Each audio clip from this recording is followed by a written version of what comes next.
Hey, it's the Midnight Narrator here. Settle in, breathe slow.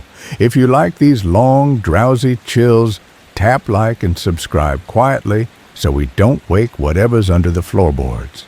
All right, lights low. Let me take you north, where sound travels farther than sense. Chapter 1. The Road That Holds Its Breath. I used to tell myself the channel kept me sane.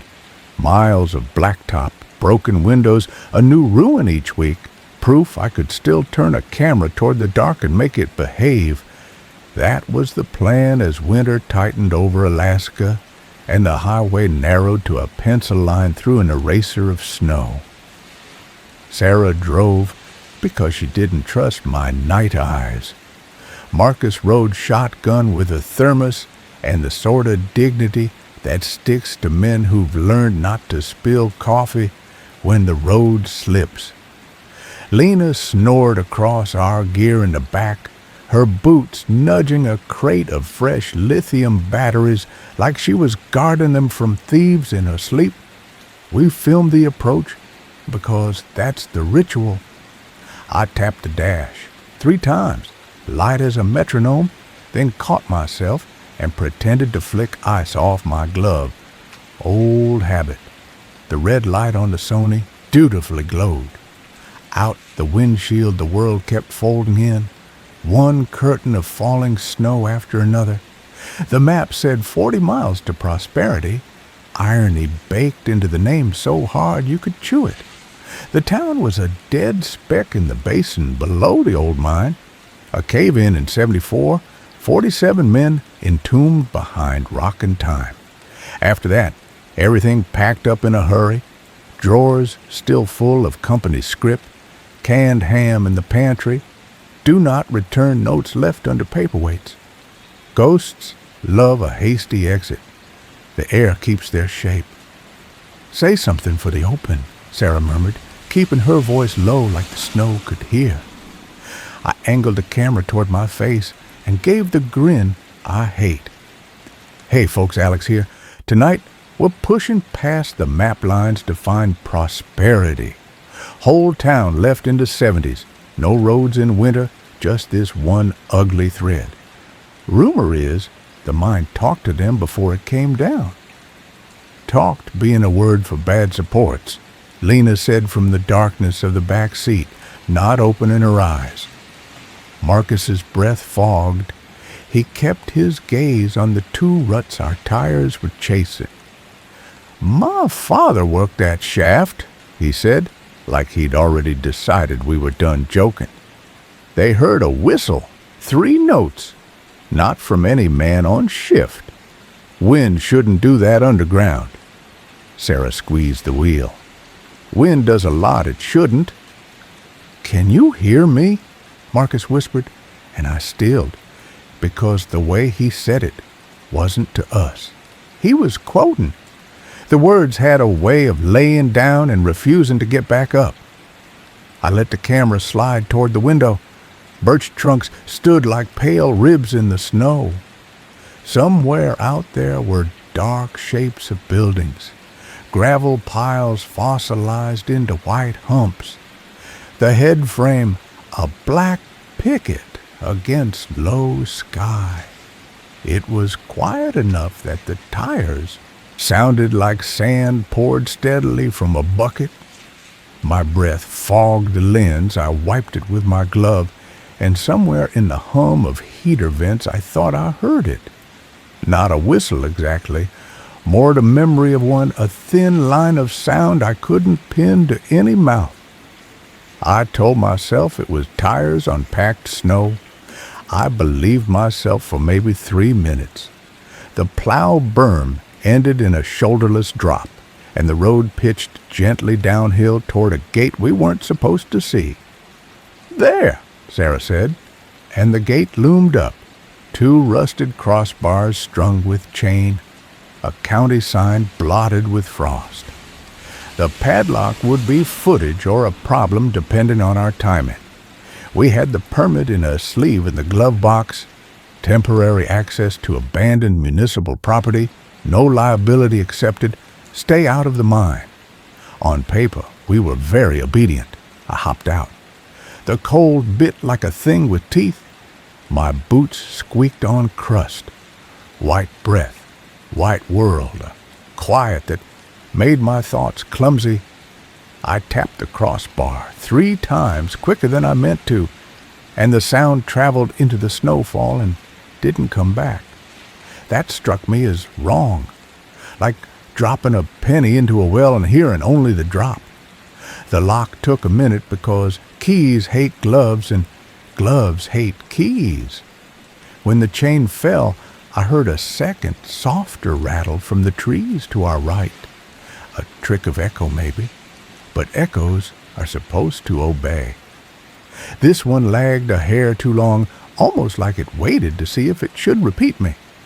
Inside the gate, prosperity presented itself the way abandoned places like to, half turned away, pretending to be a contour on the land instead of a town. The foreman's office was a low building with a false front, windows scabbed with brittle plastic sheeting. A stack of pallets made a windbreak on the leeward side.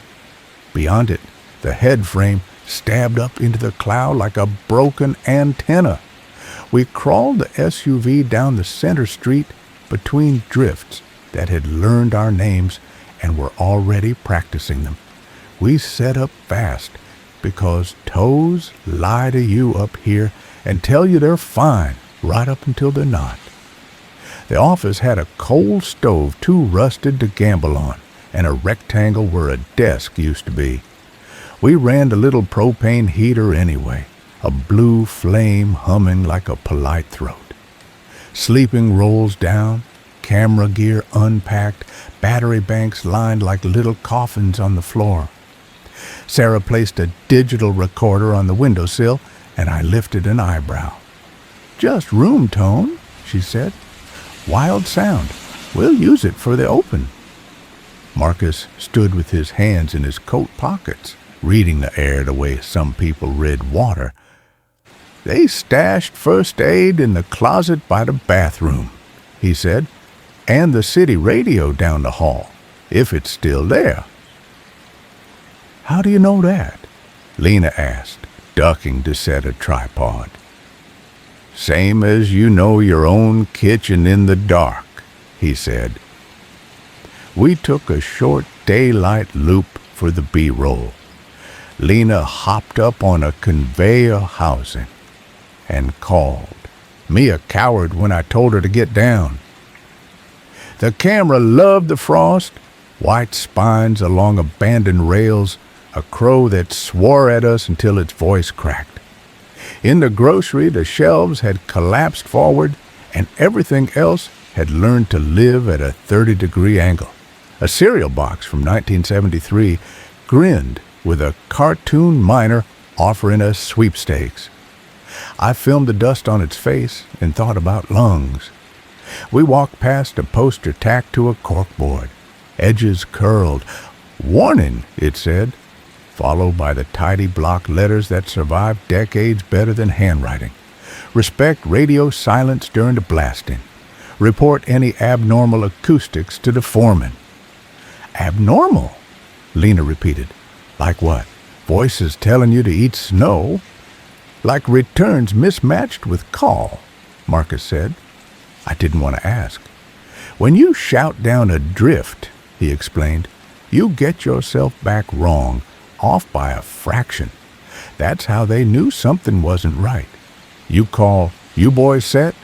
and your echo says, 'Can you hear me?'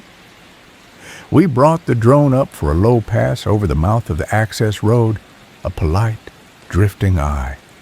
Sarah's hands were steady on the sticks, features soft with concentration, breath slight as if she could move the quad by inhaling and exhaling. On her screen, the mine entrance sat like a mouth that had been told to behave. Snow had drifted against the steel gates. The padlock there was a bigger brother to the one we'd just beaten. The recorder on the sill blinked. I didn't see it then.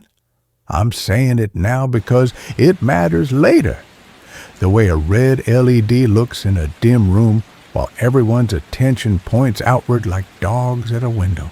The cold open should be a gentle push, a question with its mitten removed. We filmed one last piece, me framed in the office doorway while the sky went lavender and the snow learned to turn blue. Prosperity's mine ran deep, I told the lens, voice low. 47 men. Tonight, we're not going in. We're going to listen. Cute, Lena muttered, but there was a softness on her face that made me think we were all a little tired. We turned in early, if you can call huddling into sleeping bags and your coats turning in. The heater ticked, and the building sighed, and the wind rehearsed its lines around the eaves. I didn't sleep. I counted out breaths and thought about what happens to air under rock. I thought about a car door that wouldn't open once, and snow folding in above headlights, and the way a siren can sound like your own name if you're listening wrong. After an hour of pretending to be unconscious, I got up. The room had the textures of an empty aquarium, blue-gray light, floating motes. The heater, a fish that didn't mind being stared at. I stepped softly to the door and opened it onto the street. Night had laid its palm over the town. Snow came down without sound, just motion, like static on old tape. The head frame marked time against a sky that had mended itself, seamless, far away, maybe from the trees, maybe from the old machinery, maybe from nowhere at all. I heard it. 3 notes, thin, careful, like someone practicing not to be heard. I told myself, some old fan belt in the wind, a loose piece of sheet metal, anything with holes in it, singing. Then, as if the world wanted to be kinder than I deserved, a voice I knew joined that sound. It came from the direction of the mine gate. It came with my name on it, the way a letter comes. "Alex," it said. I felt my throat tighten around the air. "Not funny?" I said too loudly, because the gust took the word and the snow made it vanish mid-flight. "Alex, can you hear me?" No one in my life has said my name the way my sister did.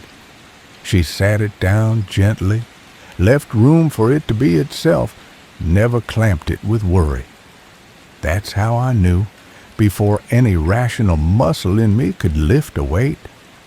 I took a step into the street, another. The snow made little sighing sounds under my boots, not quite squeaks, more like agreements. I kept the office in my peripheral, a warm rectangle of breath, and walked toward the head frame because the voice led that way, pulling like a tide with just enough courtesy to let my feet pretend they chose.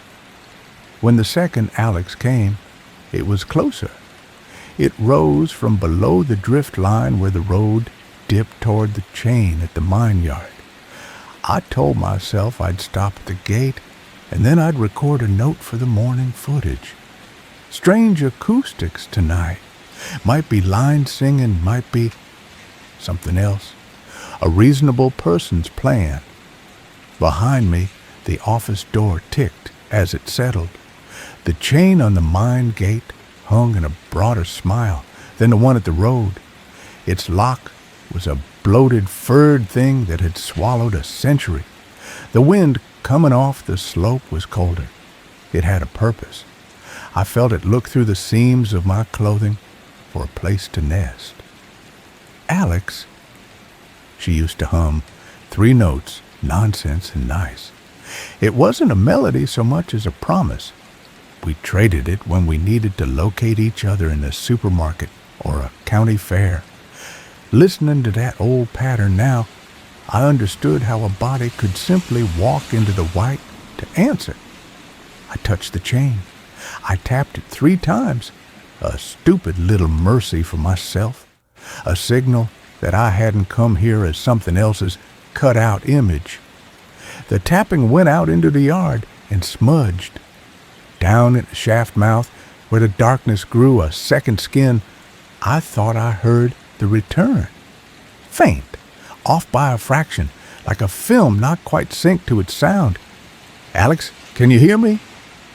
The answer rose to my tongue before I could stop it, the way a warm reply does when it's been waiting years in a pocket.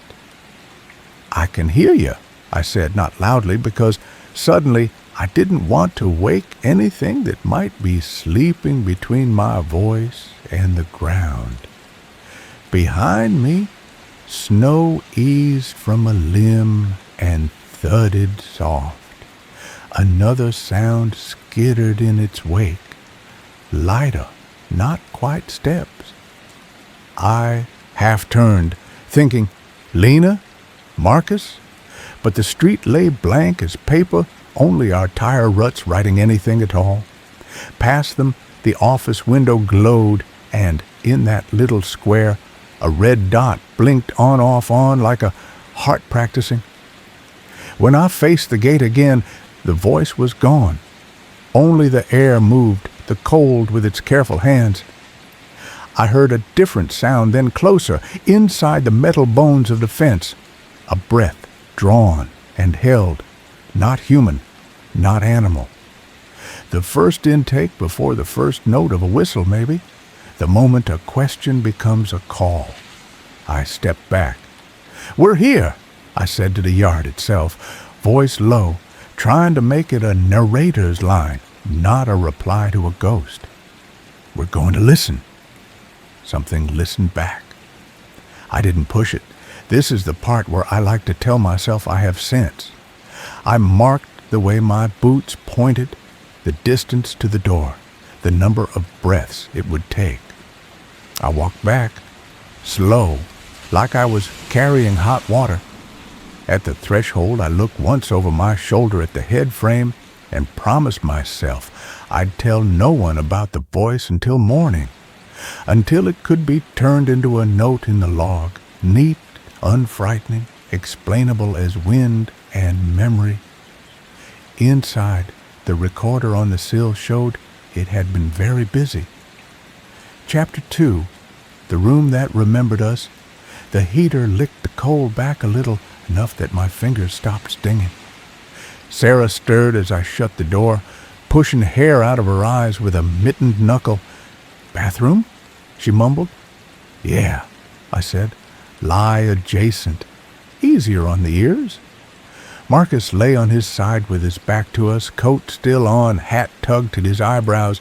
Lena had gone full sarcophagus, drawstring cinched until only her nose showed. The room smelled faintly of old paper and new propane. On the sill, the recorder blinked red with the punctual pride of a metronome. "Did you leave it rolling?" I whispered. Sarah sat up, the sleeping bag scuffing against the floor. "I set it for 10 minutes. Wild sound, remember?" "It's been more than 10. We both looked at the tiny screen. The counter read, 01/27. She squinted. "No, that's not right." I held my breath without meaning to. The device wasn't our fanciest. Black plastic, one good microphone, a memory card fat with church basements and empty factories. It never lied before. Sarah reached for it, then paused. "Gloves off?" She peeled them slowly, the way you do when fabric wants to take skin along, and lifted the recorder like it might startle if handled wrong. "Let's not wake the philosophers," I said, nodding at the two sleeping hills. We huddled near the propane hiss, and Sarah scrolled to the beginning. The first seconds were what you'd expect. Heater ticking, fabric, a tiny rattle from the window as a gust pushed at the plastic. And then the room's own breath, which is nothing, which is a sound of nothing arranged patiently into a line 10 minutes long. At 12 minutes, something feathered the frequencies. A touch, not a step. A shift in the air like a mouth opening somewhere unseen. Sarah tilted her head and scrubbed forward. "There," she said. "I heard it the way you notice a high tone at the dentist, not in the ear, in the bones by the ear. A thread of whistle, 3 notes, thin and almost embarrassed."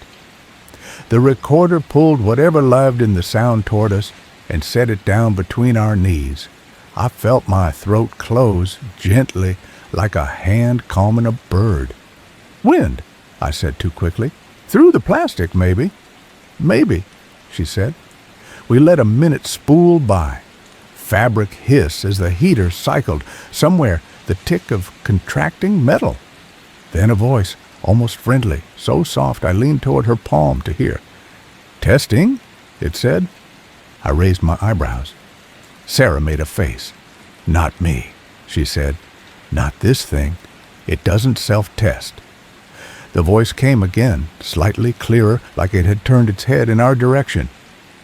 "Testing. Can you hear me?" It didn't sound like anyone I knew. Not my sister's warmth, not Marcus's gravel. Not a woman or a man in any easy way. More like a remembered voice, one you'd heard in a stairwell and couldn't place later. Still, the words did what words do. They opened a space for reply. Sarah glanced at me. "We didn't." "No." I looked at the sleeping bags to make sure they were still sleeping bags. They were. On the recording, a new sound arrived, the slow, hollow clop of footsteps on wood. Except the floor in here was concrete. The steps crossed from the doorway by the image in my head, to this window, to the sill where the recorder sat. A small click, like a nail maybe, or a ring. Then the 3-note whistle again, faint enough that you could dismiss it if you wanted to. The voice tried one last time, conversational almost. "Can you hear me?" Sarah paused the file. The heater's hum reclaimed the room with a sudden, normal weight. "I left it in low-pass capture," she said mostly to herself. "It favors low rumbles. HVAC wind reduces sibilance. This is the opposite." "We got prankers?" Lena asked without lifting her head. Her voice slurred from the hot, deep place she slept. "Please say we have prankers. I thrive on pranks." "Go back to thriving," I said. She pulled the drawstring open and blinked owlishly. "Ugh, my face is a meat freezer." Then, catching our angle, "You two look like you found a new religion, and it doesn't allow carbs. Share?" Sarah handed her one earbud. We listened through the sequence once more. Lena's eyebrows climbed in slow, skeptical increments. "Okay, freaky," she allowed, "but I vote rodent. Fancy rodent with a slide whistle." Marcus turned over then, awake, without that startled jerking men do when they're pulled too fast into morning. He sat up. His eyes always looked like they knew more temperature than the rest of him. "What did you catch?" We played it again. When the last "Can you hear me?" faded, he gave a small nod, like he'd been waiting to see if the recording matched a memory. "They wrote it in the incident log," he said, "weeks before the collapse." Sarah opened the notebook we used to track battery cycles and date the footage. They had an incident log? Every shift, foreman's office. Marcus pointed toward the empty rectangle on the floor where a desk had sat. Might still be here. We searched, not with the frantic tear apart of Discovery Channel two-step, but with museum hands. Careful, ready to put any found thing back in the exact indent the past had warmed for it. The closet by the bathroom gave up a box of expired bandages and a flask that had long lost its heat. A drawer in a wall cabinet stuck, then surrendered. Pencils with their tin ferrules bloomed into lace. A clipboard lugging a sheaf of multi-part forms, pink and blue and yellow. Under those, thin as an old man's wrist, a logbook. Sarah placed it on the rectangle of desk dust, as ceremonial as Mass. The cover had puckered from damp and dried again into stubborn. She found a place in the middle where the string wouldn't fight and opened it. The handwriting was firm, the kind made by someone who doesn't doubt where letters belong. Drill pattern A, it said for a page. Tally. Blast caps accounted. Visit from inspector. The dates marched. Then a change in the voice of the hand. Still the same person, but as if the pen had been taught to lean differently. Unusual acoustics reported.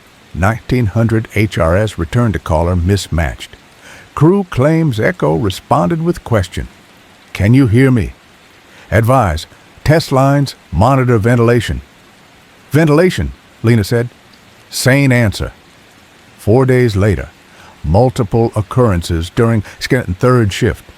Miners instructed to ignore. One man refused to go below. Sent home without pay. Another week slid under our thumbs. The entries accumulated like a low cloud bank. Additional phrase heard, I'm here. Voices not consistent, sometimes like men known to crew, sometimes like radios out of range. Foreman note, do not call down drift recreationally. Marcus traced the margin with a knuckle. He tried, he said, and there was no sarcasm in it. Do you remember your father, I asked, talking about this, or did you just... No. He weighed the page for a second. He told me the mine had a tongue if you listened. That was a way of saying, be careful. He didn't tell me the tongue learned. We sat a while with the book open to a page where the ink had washed spider leg thin and then dried that way, like someone had set the whole winter on top of it to keep the wind from reading. Outside, the light shifted from gray to a thinner gray. The day was happening whether or not we agreed. Sweep the surface, I said. No shafts. Lena pointed at the recorder. But we should listen more. If the house wants to talk, I want to hear its best gossip. Sarah rewound to the beginning of the longer take and set the device back on the sill. We'll leave it, she said. Let it catch the room without us. That word snagged. Without us. I didn't say the thought that followed, which was, what if it catches something of us anyway? Houses learn the way to people. They memorize the little clicks and taps, and if they miss you, they call. We stepped out into the sift of morning. The town streets had softened into thicker lines, edges rounded, everything muffled the way snow always promises to be if you don't have to drive in it. Breath coiled out of us like the beginning of stories. We kept the camera angles slow, quiet pans, a respectful tilt up to the head frame, a long uncut walk down the center street so the sound of boots could be our metronome. At the grocery, Sarah filmed through a frost-blurred window while I read titles off cans for the mic like I was giving a cooking class to ghosts. In the little clinic, Lena found a chart on a clipboard with weights and heights and a note about a sprain. She put it back exactly as it had leaned. In the schoolhouse, someone had left a chalk problem on the board decades ago. If a train leaves, the rest was rubbed out. The eraser sat on the ledge like a small pillow. I ran a gloved fingertip over the chalk dust and made the tiniest crescent, and then wished I hadn't added my print to a dead teacher's weather. We were good at this, the three of us. 4, counting Marcus, who walked with the practice pace of someone counting his steps between known landmarks, even when those landmarks were buried. He stopped twice to listen, body angled not to the mine, but to the air between buildings, the way you listen for an engine misfire by leaning into the hood's hum. On the way back to the office, we found the journal Lena had baited the night with, a miner's battered pocketbook under the lip of the stairs. It had weathered in place long enough to make the wood remember it. The graphite notes inside were practical. Lunch, tally, names, until 3 pages from the back, where the lines slanted up as if the hand had been writing against a moving surface. She kept saying my name not like my wife does, like when I was small and my mother called me in for supper from the yard. I asked, "Who are you?" and she said, "Can you hear me?" Then, in a different pressure of pencil, "Do not answer it, even if you love the voice." I closed the booklet and let the cold bite my palm as if to bring me back to my body. When we opened the office door again, the room had the lightly guilty feel of a space you've left with company. The heater hummed. The recorder blinked, modest as a heartbeat. Sarah lifted, thumbed the wheel, and we listened. For a long time, there was only room. Then the whistle, thin, patient. The word testing again, softer, like the mouth that said it had grown discouraged with us. And then knew a small series of taps, precise, spaced like someone keeping time. 3, pause, 3, pause, 3. I didn't realize I put my hand on the door jamb until Sarah squeezed my wrist. "You didn't?" "No," I said. "Not in here." "Could be. Anything." "Could be." On the recording, something else dragged a fraction of a second behind the taps, a slower, uncertain version, like the sound had to travel farther and came back tired. Sarah scrubbed, replayed. The copied sequence sounded just off. The original, crisp. The return, almost correct almost. Marcus leaned in until his breath fogged the tiny screen. "That's how it started," he said. "How what started?" Lena asked.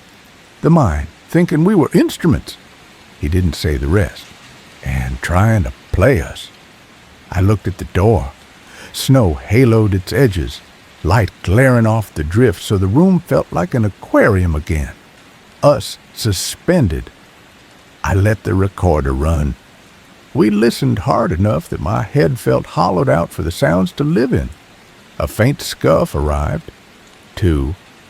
The recorder picked up the scrape of a boot sole. No, not that. Something lighter, like a heel. Then a voice shaped the air with care.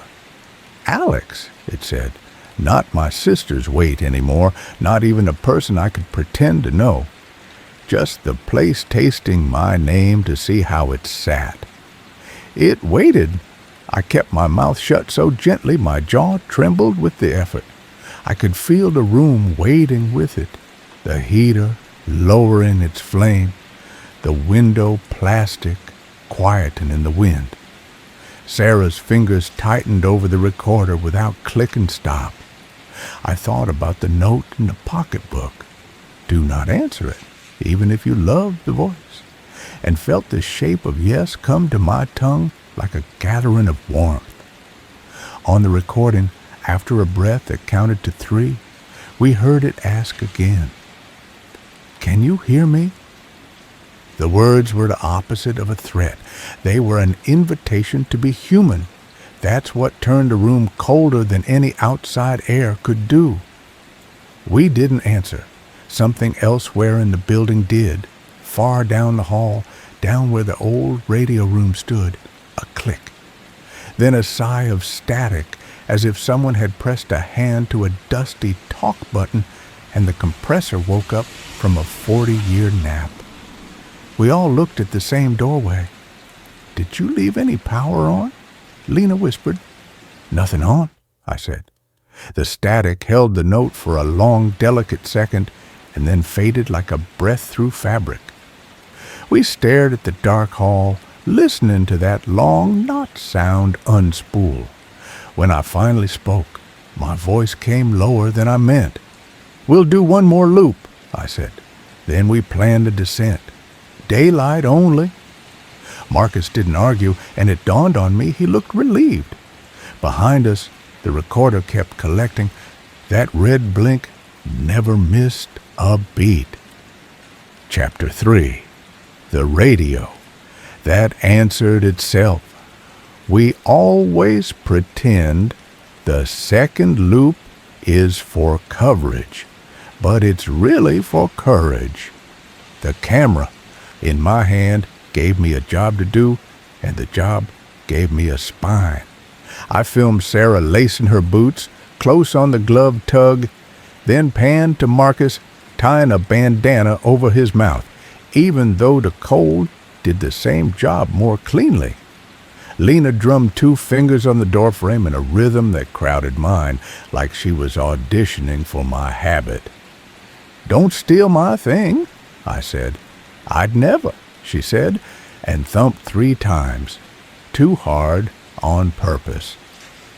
The hall to the radio room smelled faintly of old dust. A mineral sweetness like paper turned to chalk. Our beams combed the corridor. In one office, a chair had tipped and never tried to stand again. Farther on, a display case lay face down, its glass spidered but holding. I pointed the camera past a door stenciled with Foreman and into a smaller space where the wallpaper peeled in long vertical sighs. At the end of the hall, the radio room waited, half glass, half plywood, a switchboard with plugs like brass thimbles, a desk that had impressed its legs into the floor tile. "Don't touch," Sarah said softly, to no one in particular. "I never touch," Lena said, and put both hands in her coat pockets. The switchboard had labels typed in a font my mother would have recognized. Shaft A, Shaft C, Hoist, Medical, Mill. The cords hung with a sleepy air, gray-brown from a lifetime of fingers. There was a feeling here of a machine that liked to be used, like a dog that had learned to live in a yard without visitors. A radio set hulked in the corner under a drape of plastic. The power cord was neatly coiled and tied off with a brittle twist of cloth tape. "Nothing's live," Sarah said, mostly to reassure herself. She lowered her face to the radio dial the way you examine a sleeping baby to see if it's breathing. "If any of this hums, we run." Marcus rested his palm on a desk without pressing it down. "This was where they learned to wait," he said, "for voices to come back, not ghosts, just men at depth." "That's the same thing sometimes," Lena said. I gently set the camera on the desk to free up both hands and lean towards the plastic drape. The smell under it was warm dust, like old lamps. I slid 2 fingers under the edge and lifted. Nothing moved. No hidden light, no friendly crackle. Dead as Lena started. A single click cut her off. Not from the radio. From somewhere under the desk, a small, tidy click like a button tested. Then a pared-down breath of static. Not the roar of a live set. More the memory of what a hungry speaker sounds like. Marcus's eyes came to mine without moving the rest of his face. Sarah's shoulders rose, then held. "Could be temperature cracking the casing," I said, without conviction. "Could be," Sarah echoed. "We stood like that longer than it seems possible 3 human beings can stand, waiting for the sound to explain itself." It didn't. The quiet returned, a little deeper, as if we'd taken a scoop from the top and couldn't put it back smooth. "Hall closet marked spares," Marcus said finally, nodding toward a louvered door across the corridor. "If the logbook's anywhere else, it's there." I took my camera again because that weight was almost polite in my hands. The closet door stuck, then surrendered a fraction of an inch with a cry like a bow on a violin. Inside, coils of wire, a box of plant tags, a tin labeled buttons, and behind those, 2 binders swollen with damp and salvation. We brought them to the desk like altar boys. Lena made a little circle on the fog of the window with her glove and peered out toward the head frame. "It's pretty," she said, half surprised. "Like the bones of a cathedral, if snow had built it." Sarah eased the binders open. The pages had matted together and needed teasing. She coaxed them apart with a breath and the edge of a laminated visitor badge. The first binder offered timesheets. The second, incidents. The word had its own tab, marked in hand. Echo. "Foreman liked neat categories," I said. "He didn't at the end," Marcus answered. Sarah traced down a column until the letters stopped looking like letters and became strokes. "Here," she said, pointing. "Incident. Abnormal acoustic return. Location drift. 3C. Time. Iocena. Response. Crew instructed to disregard. Action. Vent check sat. Notes. Call. Return divergent. Response. Can you hear me?" Her finger moved. The dates condensed. Lines closer, like someone writing on a moved train. Incident. Return repeated phrases. Response. Do not answer. Crew instructed to make no calls down drifts unless operationally necessary. Later. Incident. Return resembled voice of deceased miner. Clive 3. Redacted. Response. Chaplain visit offered. Later. Still. Incident. Tap sequences replicated. 3-3-3. With lag. I swallowed because that pattern felt suddenly like something I'd left lying around and now had to own. "We should be careful about my tick," I said. "No free samples." "Wear mittens," Lena said. "Wear discipline," Marcus said, kinder than it sounded. A sound issued from the hall, so small it would have been nothing anywhere else. A brush, a pad of cloth against the wall. I stepped to the doorway and looked left toward the office, right toward the stairwell. White light from a window made the dust in the corridor luminous.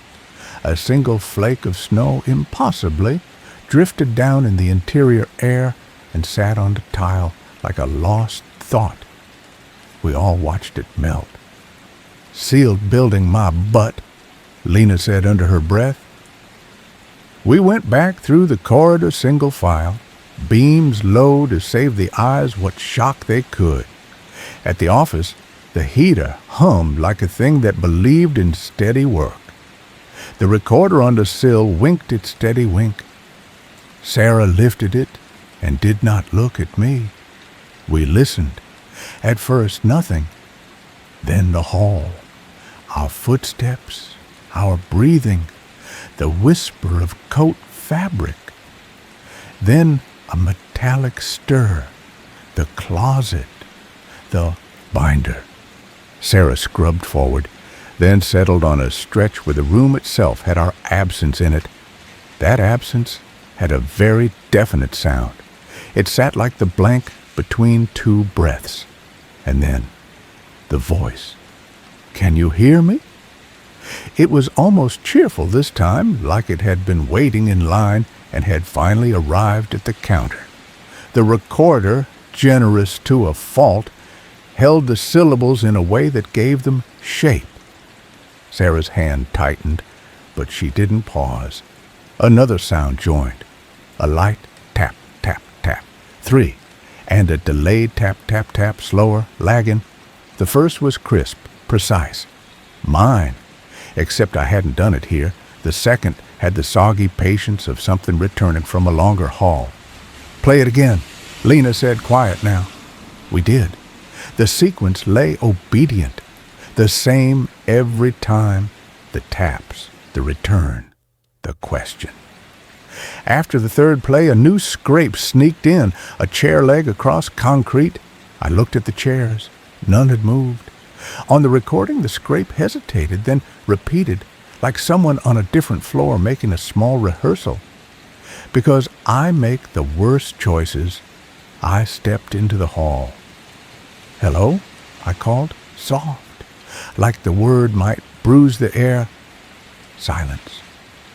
Then, from the far end where the stairwell returned to shadow, my own voice came back, my cadence exactly, the little lift on the second syllable, the way I swallowed a low in hello when I don't trust a place. "Hello?" it asked. The skin along my arms crawled in a delicate, polite way like ants made of ice. I forced out a laugh. "Cute," I said. "There's our anomaly." On the recorder, almost simultaneously, the lagging echo delivered the same hello, only half a heartbeat behind, as if our world and a similar hallway in iron and night were having trouble keeping time. Marcus came to stand at my shoulder and lowered his voice into his scarf. "It learns fast when you feed it," he said. "Don't feed it." "Agreed," Sarah whispered. We needed air that wasn't organized into walls and corridors. Outside, the snow had turned to bright powder, the sky a pale, curved lid. We made a slow line toward the head frame, not to test ourselves, just to take the measure of the thing that threw this town such a long shadow.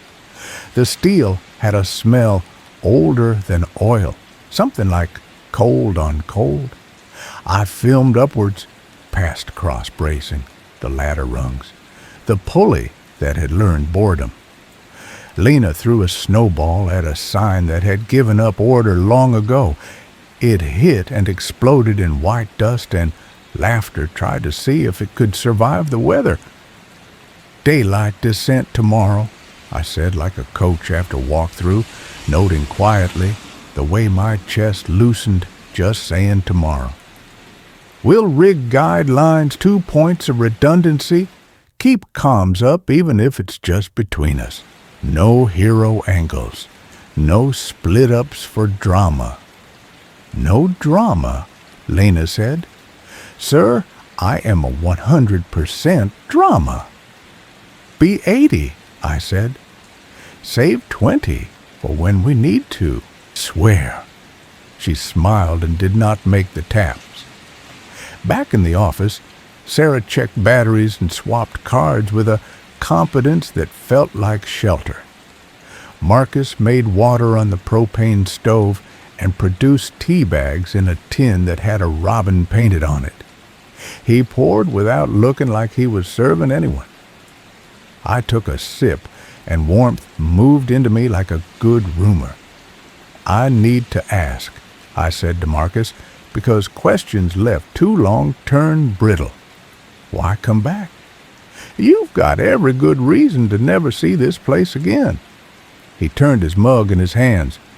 "I brought him a coat one day," he said, meaning his father. "He'd left his at home. I was 11. He put it on and said, 'You saved me from the cold, boy.'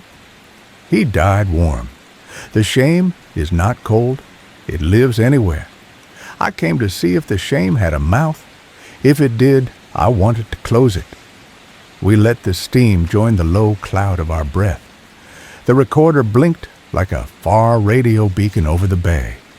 I was aware of my own pulse in my throat, a drum that didn't need training. "Tonight we sleep," I said. "Tomorrow we go down." "Tonight we listen," Sarah said, and clicked the recorder to a fresh file.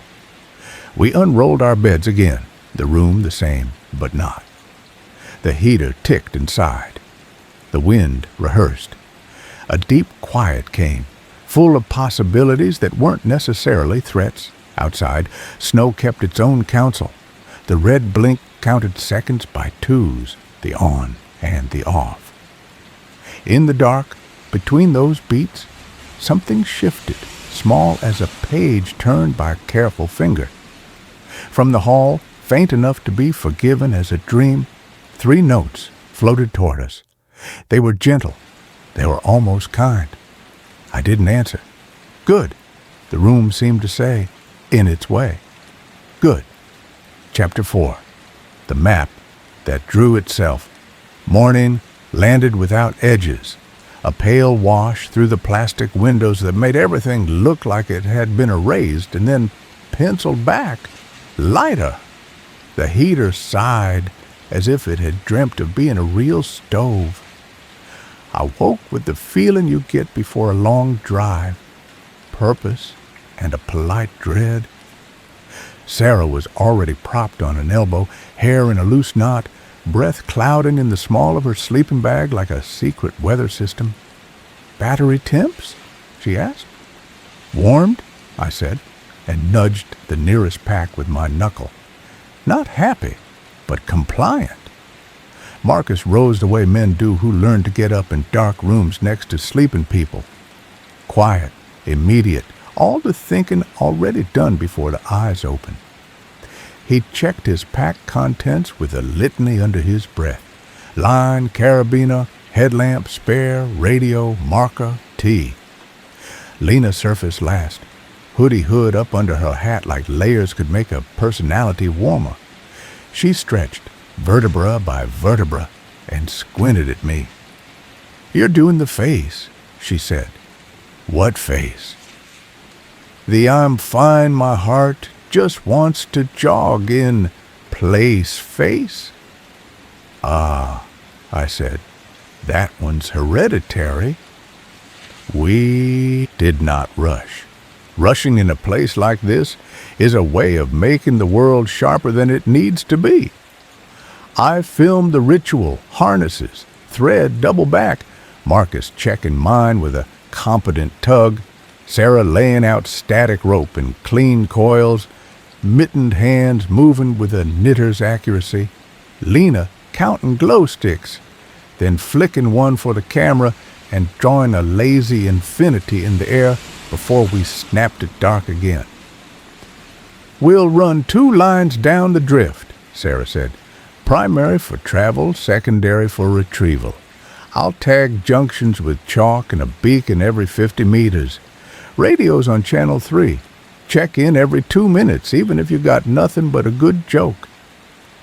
"No jokes," Marcus said softly. "Fine," Lena said. "My jokes will be informational." I tapped the door frame before we left. 3 quick touches. Caught myself. Stopped. The town felt awake in the way winter places do, not active exactly, but alert, attentive as a deer frozen mid-step. We moved toward the headframe in a small convoy, footprints drawing ephemeral policy in the new snow. Our breath plumed. The world smelled like iron and old wood and the small blue of propane when it burns clean. At the yard gate, the chain had taken the snow's shape and seemed made of it. Marcus brushed it with his glove, and the links rang a little, shyly. We stood a moment and listened to that note fade into the kind of quiet that isn't empty, more like a pause held for someone. "Last chance to turn this into a charming brunch episode," Lena said. "Waffles at an abandoned lodge. Syrup, but haunted." I gave her the professional smile. Ratings would tank. We worked the outer lock with an hour's patience in our fingers. Metal at old bargains. It yielded. The inner gate to the drift mouth was less willing. Ice had fattened the hasp, and the padlock had fused into a single faith. Marcus produced a small mallet from his pack, set it against the metal like a dentist with an uncooperative molar, and tapped. Not 3 times. Once. Pause. Again. The sound went in and did not come back. Sarah steadied the light. The lock cracked free with a sound like knuckles popping. I didn't let the relief show on my face, but my rib cage did. Inside, the air changed. Colder by a degree, but with a texture to it as if the cold held grains. Light, thinned. Our headlamps made neat cones that dust respected. The entrance tunnel bore the scars of old machinery. Wheel rub along the left, a rasped slice where cables had worried stone. Frost-formed ferns on the timbers, exquisite, like a patient glass blower lived down here. Somewhere farther, water gathered itself and let itself fall, slowly, in a cadence that didn't care about us. "Check," Sarah said into her radio, voice pitched low. "Channel 3. "Copy," I said. "Copy." From Lena, a beat behind. Marcus just pressed his talk button twice in a neat acknowledgement that sounded in the head like a heartbeat. We clipped the primary line, chalked the right-hand wall with a simple arrow and the number 1, then went forward. The rhythm of a descent established itself. Step, set, breathe. Step, test, breathe. The mind didn't hurry us. It had time, and more than time. At 20 meters, the first junction yawned. Left drift shallow, right drift deep with blue. Sarah laced a beacon to a nail head and cracked it. Soft green. I filmed the curve. Let the lens keep a respectful distance. In the chalk dust on the floor, mouse tracks stitched cursive. Farther on, the ceiling lowered, and we moved in a practice crouch that put me in mind of church pews, how bodies align themselves to architecture without complaint. "I hate how pretty it is," Lena whispered, running a gloved finger near a frost fern without touching. "Like the cold had time to decorate." "Cold always has time," Marcus said. We passed a machine room where the hoist motor slept under a quilt of frost.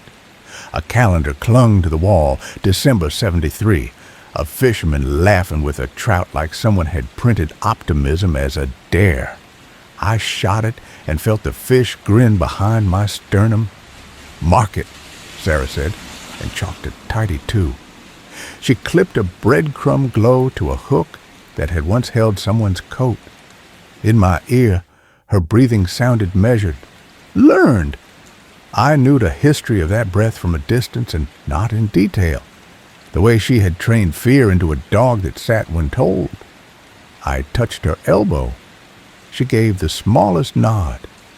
Noise is a context down there.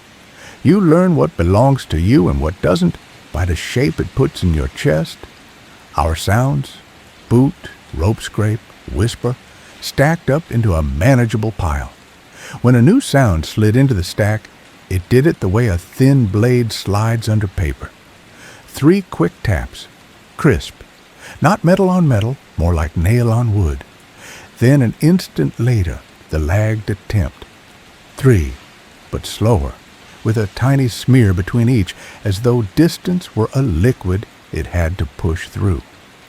I raised my headlamp, but the beam just found timbers, chalk, the soft hemorrhage of frost. "Don't feed it," Marcus said, breath barely words. I didn't. I let my hand hang perfectly still. The taps did not come again. Instead, a voice walked toward us from deeper in the drift and stopped just out of sight. "Testing," it said, courteous, as if we were about to buy a radio. Sarah swallowed. The sound traveled down the rope and into my harness, an impossible physics that only made sense because fear lives where reason can't rent room. "Keep moving," she murmured. "Mark and move." We did. At 50 meters, another junction, one path slumped, narrow as a whisper, the other clean, descending. We chose the clean line because we had budgets of courage and daylight both. The mine adjusted around us, timbering replaced by rock, rock softened by mineral bloom. A careful snow of dust coated our shoulders twice. From somewhere parallel to our route, we heard the polite clear of a throat that no one owed us. At 90 meters, a room opened, a chamber where the ceiling rose to a black that swallowed our beams. A cradle for the ore cars stood in the middle like a rib cage. The floor glittered softly with a thin glaze of ice, imperfect and somehow welcoming. We stepped around a cradle, and our headlamps found a blackboard on the far wall. Chalk still lay on the sill, a stub too small for adult fingers. On the board, a sketch of the level, main drift, side cuts, cross cuts, a loop. Someone had erased half of it with a sleeve, but the layout remained like bones. "Bingo," Lena said, breath fogging the chalk diagrams. "Map." Sarah lifted her phone and took stills with and without flash. The flash made the chalk flare ugly. The lamplight loved it better. I filmed closer, careful to let the lens travel with a slow hand. Marcus stood off a pace, hands at his sides, watching the board like it might watch back. There were notes, numbers for supports, tonnage for the cars, and in the lower corner, a lighter hand had drawn 3 little diagonal lines, repeated, then connected into a triangle.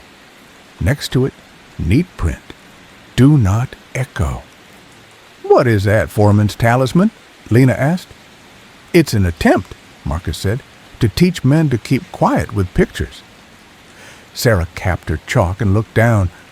On the icy skin of the floor, our boots had written temporary geography. Under that, older tracks had softened into suggestions.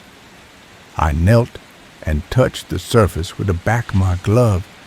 It burned lightly the way all cold does when it finds your blood moving too fast. "Mark this room as 0, Sarah said. "If we have to turn, this is home on this level. We'll leave a beacon and a spare battery." We clipped a brighter beacon here, warm white that pretended at fire, looped to a cradle's crossbar. The light made the shadows behave. I filmed edges, corners, the quiet you could almost cup in both hands, and then something small and precise rearranged itself behind the blackboard. A mouse, a settling of wood, a sound like chalk tapping the board twice in thought. I didn't move. The sound came again, a careful line drawn across slate. I stepped closer, lifted the lamp, and saw the new mark in the dust on the ledge. 3 neat dots pressed by something round, not chalk tips, not fingertips, more like the ends of small nails set gently down. "Back," Marcus said, calm as weather. We took a slow, respectful step. The board faced us like a patient teacher. The voice found the room. "Alex," it said, not my sister now, not even my cadence borrowed back. It spoke my name the way a place might, trying it on for mouthfeel. "Can you hear me?" The beacon's glow wavered as if the air had exhaled all at once. The rope hummed a tiny, sympathetic note against my harness. Sarah set a gloved hand at the small of my back. Lena's lamp tracked the ceiling, then the floor, then the board again, as if there had to be a seam we could see if we were good students. I didn't answer. My throat threaded itself shut around the syllables. The voice waited the way the tide waits. No hurry, no malice. A schedule older than schedules. When nothing came from us, it added almost hopefully, "Testing." "Move," Sarah whispered, steady as a handrail. We chalked an arrow we didn't need, because gestures are sometimes as important as directions, and eased out the way we come, drawing the rope through our carabiners in soft pulls. The taps did not follow. The voice didn't try again. Only the mind breathing its old machine sleep, our own little weather under our hats. At the mouth, the day received us like a lukewarm bath. The cold above ground was honest. It touched the face and didn't stalk the ears. We stood in the yard and let the air launder the underground out of our lungs. The gate chain lay quiet. The head frame looked like it had never chosen to move in its life. Back in the office, the heater loved us the way machines do when you come home. We shed gear, looped rope, stretched backs that had contracted like frightened things. Marcus set the kettle and we huddled around the old desk space like boys around contraband. "Surface lunch," Lena declared. "We eat like people who are very proud of being alive." "Seconded," I said, and pulled open a plastic tub of sandwiches we had decided were hearty enough to make a grandmother proud. I filmed a bite, because food on camera makes viewers forgive a lot of sin. Sarah set the recorder back on the sill. New file, fresh patience. She clicked it on. The red light agreed to watch the room for us while we watched our hands become steady again. We didn't mean to nap. We meant to rest our eyes, a minute max, let our shoulders remember they were attached to bodies that deserved softness. The room warmed by 2 degrees, and the wind found something else to do. My head tipped back against the wall, and I saw, in the drift space between waking and sleep, a layout of chalk lines on black, a triangle made of 3 tiny taps. I woke to the sound of the recorder's tiny speaker breathing out a voice from the last 10 minutes. Sarah, already upright, met my eyes and pressed a finger to her lips. The file played on, taps, a chair's quiet negotiation with the floor, and then, very low, as if spoken through fabric, "I'm here." The heater ticked once, lightly, as if it had heard a good answer to a different question. Chapter 5, The Oath of Not Answering. We listened to the playback a second at a time because the room insisted. The voice had that woven quality old tape gets, threads of air and intention braided together. "I'm here," soft, almost apologetic, like a neighbor at the fence, hat in hand. Lena rubbed her eyes with the heels of her gloves. "It's not even rude," she said, half annoyed. "I hate that." "Rude would be easier," Sarah said. She set the recorder down carefully, as if too much pressure might squeeze another word out of it. Marcus poured the tea and didn't touch his own. "We should make our rules explicit," he said, "before the mind does it for us." He meant the do not answer, written in a stranger's pocketbook, the triangle of taps drawn into a warning. I opened the notebook and wrote our names. Under that, numbered lines. 1. No answering direct prompts, however kind. 2. No tapping, whistling, humming patterns from memory. 3. Team check every 2 minutes. Verbal only. Caller changes each cycle. 4. If you hear the voice of someone you love, you tell the others immediately. 5. We stop if any one of us says stop. I said the list out loud and gave each point the weight of courtroom oath. The heater clicked affirmative, a tiny gavel. Lena added a 6th. No jokes about being the first to die. She signed her initials like a teenager on a cast. It gives the air ideas. Sarah traced her finger under number 4. If you hear, you tell.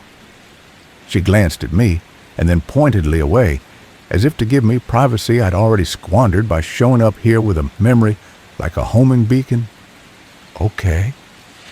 We layered ourselves against the afternoon, which was really just the pale waste between morning and night. The town lay under a hush that wasn't heavy. It sat like a garment mended so well you couldn't find the seam. We made a sweep of the surface buildings again with the new rules padding our steps. I filmed the school's cloakroom, hooks with names painted in a cheerful hand, Rosie, Quinn, Henry. Dust wore the names now. Time had tried them on and kept them. In the church, a small bell hung in a frame inside, meant for the end of Sunday school. It was a modest bell, a friendly ding. I told myself not to ring it, and then told myself to stop telling myself anything.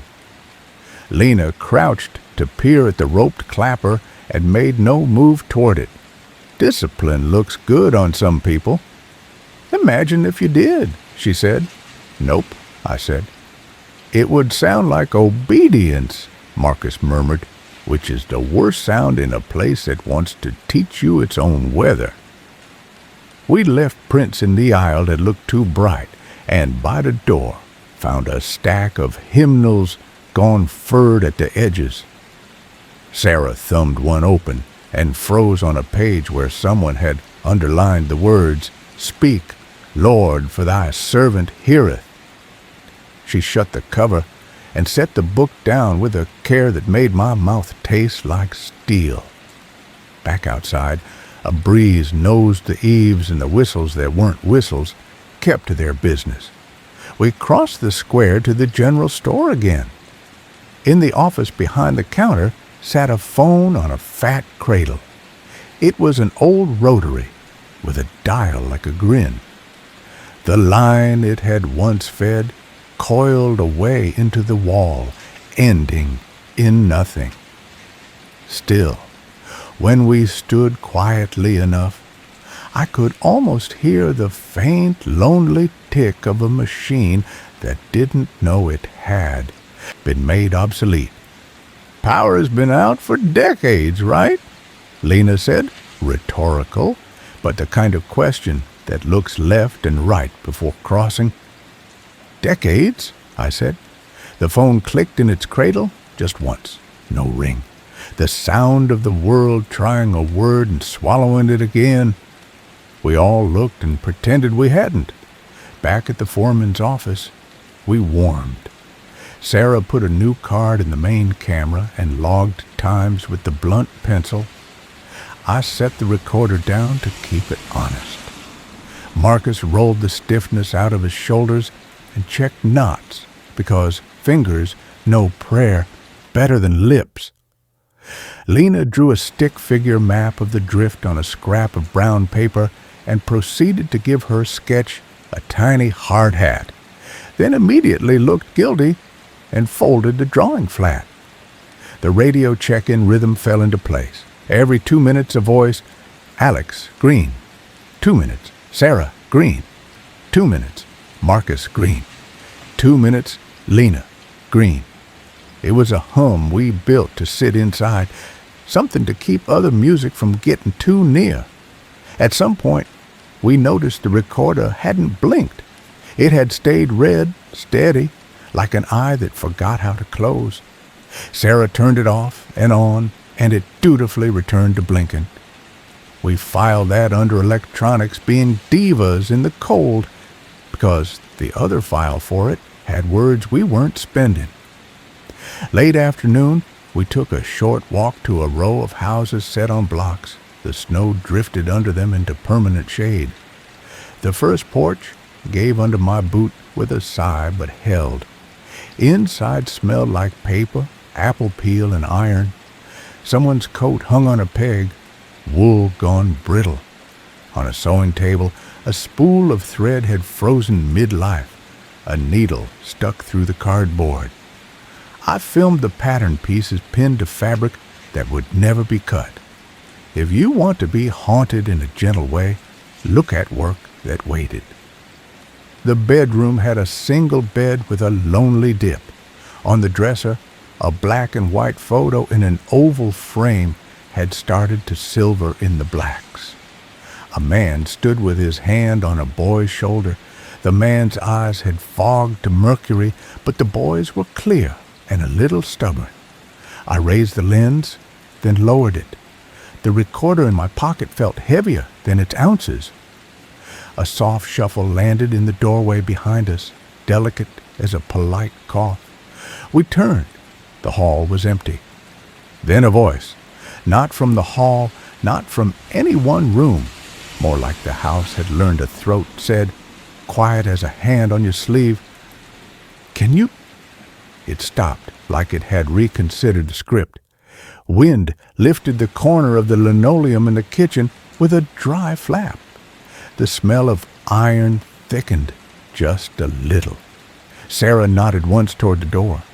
We left without making haste exactly. We simply remembered we had a different room that knew our names. At the office, dusk took the window in 2 swallows. We set the lanterns low, and I said, "We'll talk about tomorrow, because talking about the future is a way of keeping the present from setting the agenda." "Deeper," I said, "not stupid. I want to map the left fork from the chalk room to the ventilation cut. If we get that, if the footage doesn't do anything we don't like, we decide whether to push past the numbered markers on level 2. Sarah drew lines on our paper map with a thought-out slowness. "I'll lay a 3rd line along the center as breadcrumb with directional clips," she said, "just in case we get bright and turn ourselves around for art. The only art I do downstairs is stick figures with hard hats," Lena said, attempting light. It sat, bless it, at least in the room. Marcus rubbed his thumb and forefinger together like he had sugar on them. "I'll go first," he said. "Down deeper. If it's the same, if it's worse, we turn. No argument?" "Deal," I said. "Deal." From Sarah, immediate. "Conditional deal," from Lena. "If worse means your face says it's worse." I follow Alex's eyebrows. They're honest. "You only say that because you've never met them on a Monday morning," I said. We ate dehydrated stew that had the dignity of heat, if not taste. A comfortable fatigue seeped into us, the kind that warns you you'll hear your own name if you let yourself get too thin. We turned down the lanterns and left the heaters whisper to police the dark. The recorder blinked like it had taken a solemn vow. In the quiet, I heard the little page-turning sound again, somewhere uncertain in the building, like something checking its place in the script. Sleep came on with its long scarf and, despite rules and reminders, brought dreams that were almost nice. My mother's kitchen in late winter, steam on the windows, mittens over a register. My sister at the table drawing invisible lines on the laminate with a fingertip and humming the 3 notes, not knowingly, just because they were the way her blood moved. Then the hum lengthened, blurred, found a timbre of moving air through metal. The kettle in a dream breathed, then the register breathed, then the whole house took a deeper breath and said nothing. I woke because the radio said my name in my ear.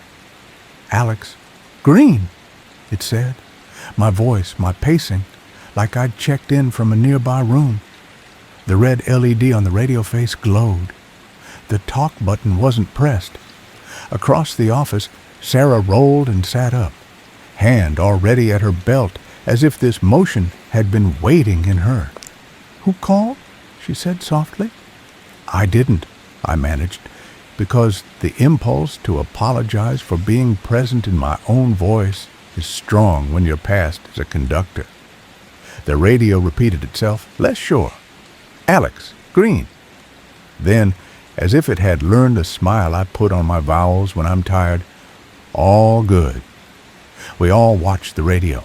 Its speaker gave a little threadbare sigh like a static moth. I lifted it and pressed the talk button once, not to speak, just to tell the net someone's hand was here. Marcus's voice arrived. "Marcus, Green." Relief in it and a test. "Copy," Sarah said. She kept her voice kind. "Everyone keeps the checks. No more improvisation." "Copy," Lena said, not bothering to hide the tremor that did not belong to fear so much as to anger. "If it wants the net, it can subscribe." We sat upright for a while, strangers in our own night clothes, while the building thought about being a building. 10 minutes passed, measured by the recorder's heartbeat. The radio behaved. The heater carried its blue flame like a candle down a dark hall. When we finally settled, the space between eyelids and sleep held a new texture. a graininess like snow crust that might or might not hold your step. I breathed in and out, slow, set my mind on counting the gentle taps of the heater cooling. Tap, tap, tap. From the hall, a reply, patient and late. Tap, tap, tap. Do not feed it, Marcus said, nearly inaudible. I folded my hands under my cheek like a child and let a different count in. Heart, breath. They almost smile in Sarah's exhale when the radio didn't misbehave. The room approved, or seemed to. Near morning, the pale, thin kind that only wears the name because there isn't a better one. The recorder played back one more treasure for itself. We didn't hear it then, only later. The sound of a pencil set gently down on wood, a scrape against paper, and the whisper of graphite writing 3 words somewhere. A room like ours had been built and never quite dismantled. Can you hear? The graphite snapped mid-stroke. The heater ticked once, and whatever had been writing remembered we had rules. Chapter 6. The drift, that bent back day such as it was, spread thin enough to show the seams of the sky.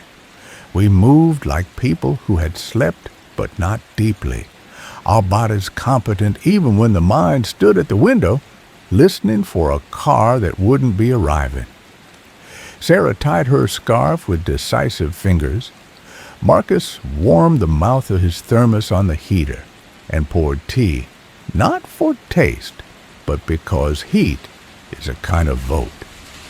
Lena drew a box around rule number 1 on our list and darkened it until the pencil left a small shine.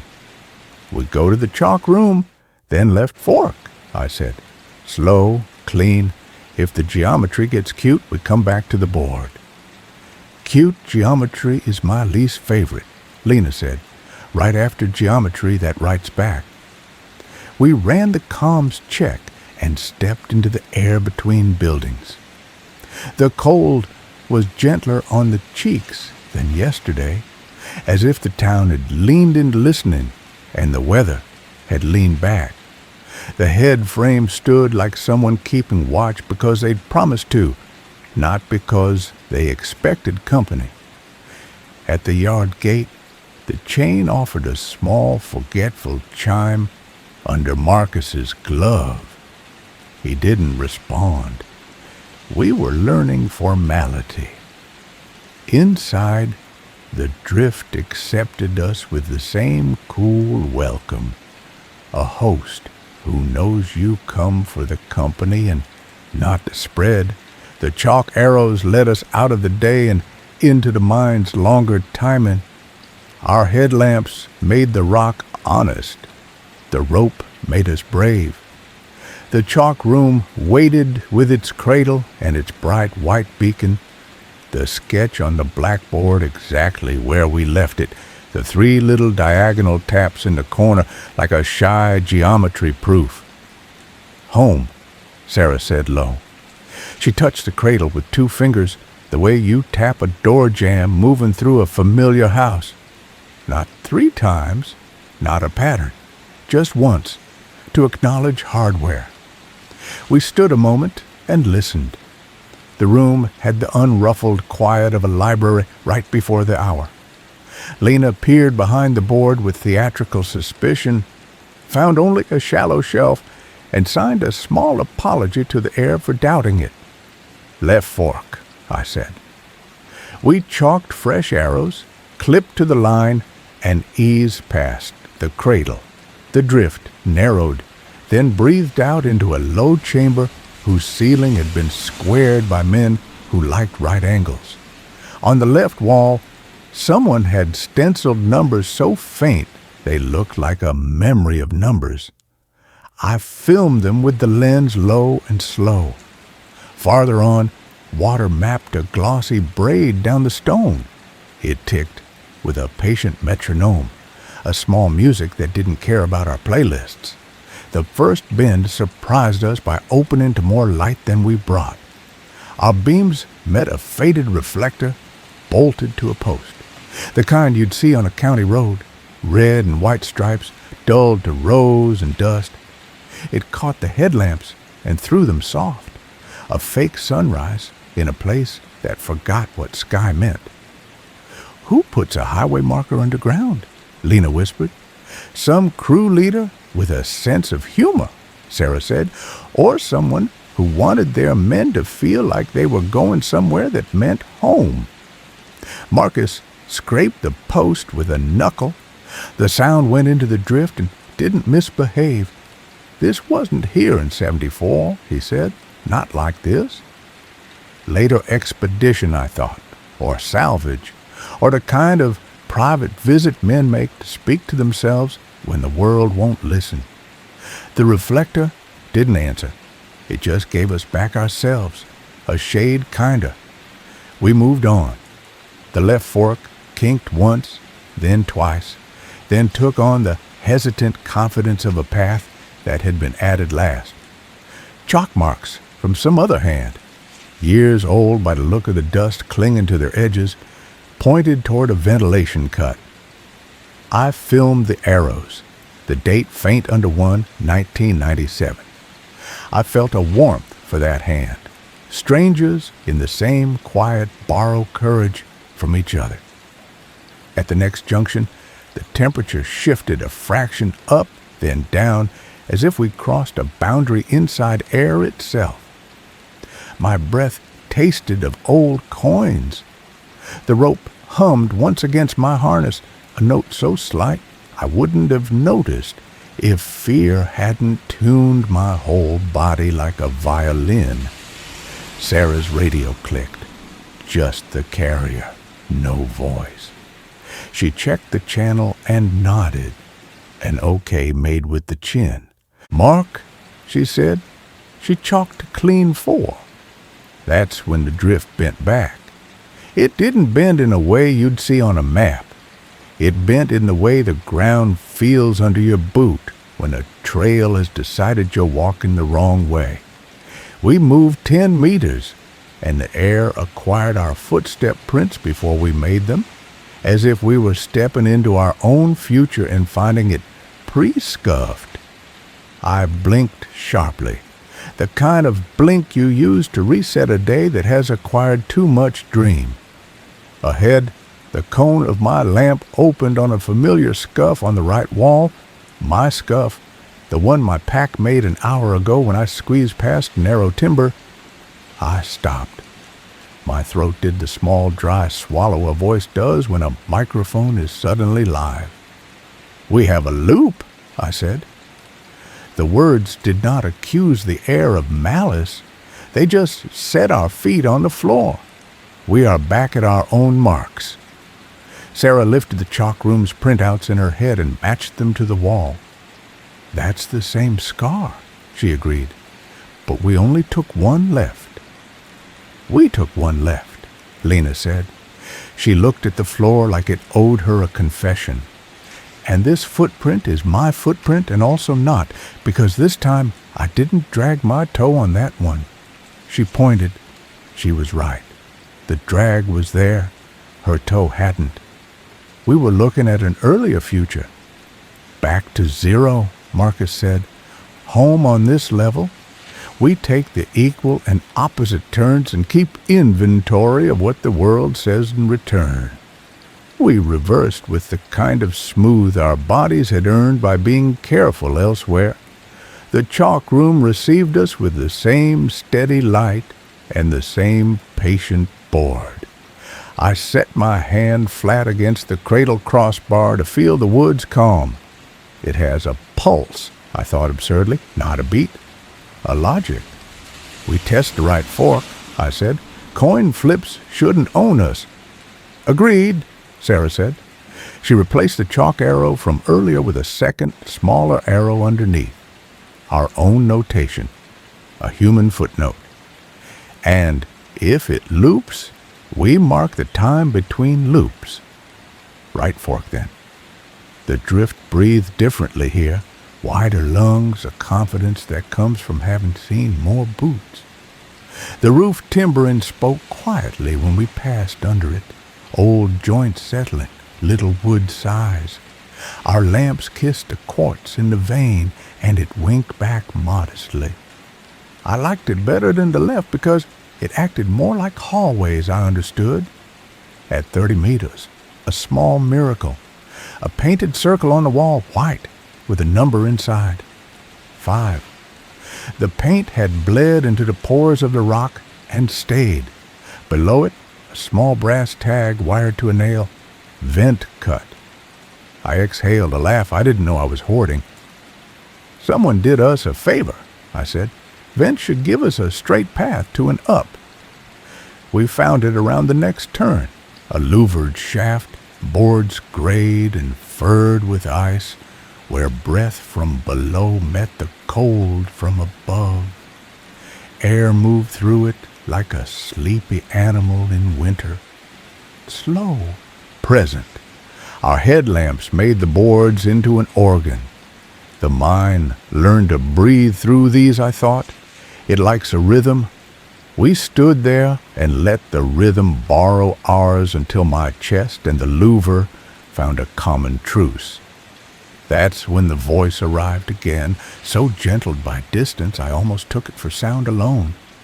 Testing, it said. Not a question, an inventory. We did not answer. The vent breathed. Something, someone, had charcoaled a little circle on one of the slats long ago. Inside it, 3 dots at the points of a triangle. The same small geometry from the chalkboard, moved like a signature. Under it, a faint line of graphite I wouldn't have seen if I hadn't leaned. Do not echo. Lena touched the tag with a gloved finger. I would like very much to go up, she said, not timid, just plain. We could, Sarah said, but the slats won't take weight, and winter has glued the air in there wrong. Marcus knelt and held his face near the slit between boards, eyes closed like he could read the pressure. It's breathing out, he said. Good, but slow. We set a brighter beacon here, a lighthouse for the level. I wrote vent, home on the chalk, because names, even crude ones, keep you attached to your own shore. We stepped back. I filmed a beacon until the lens had the scene stored in its bones.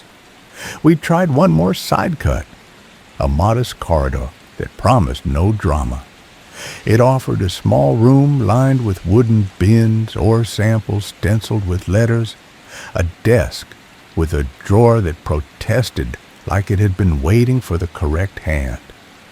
The drawer contained pencils, a folded paper square, and wrapped in oilcloth, a compass.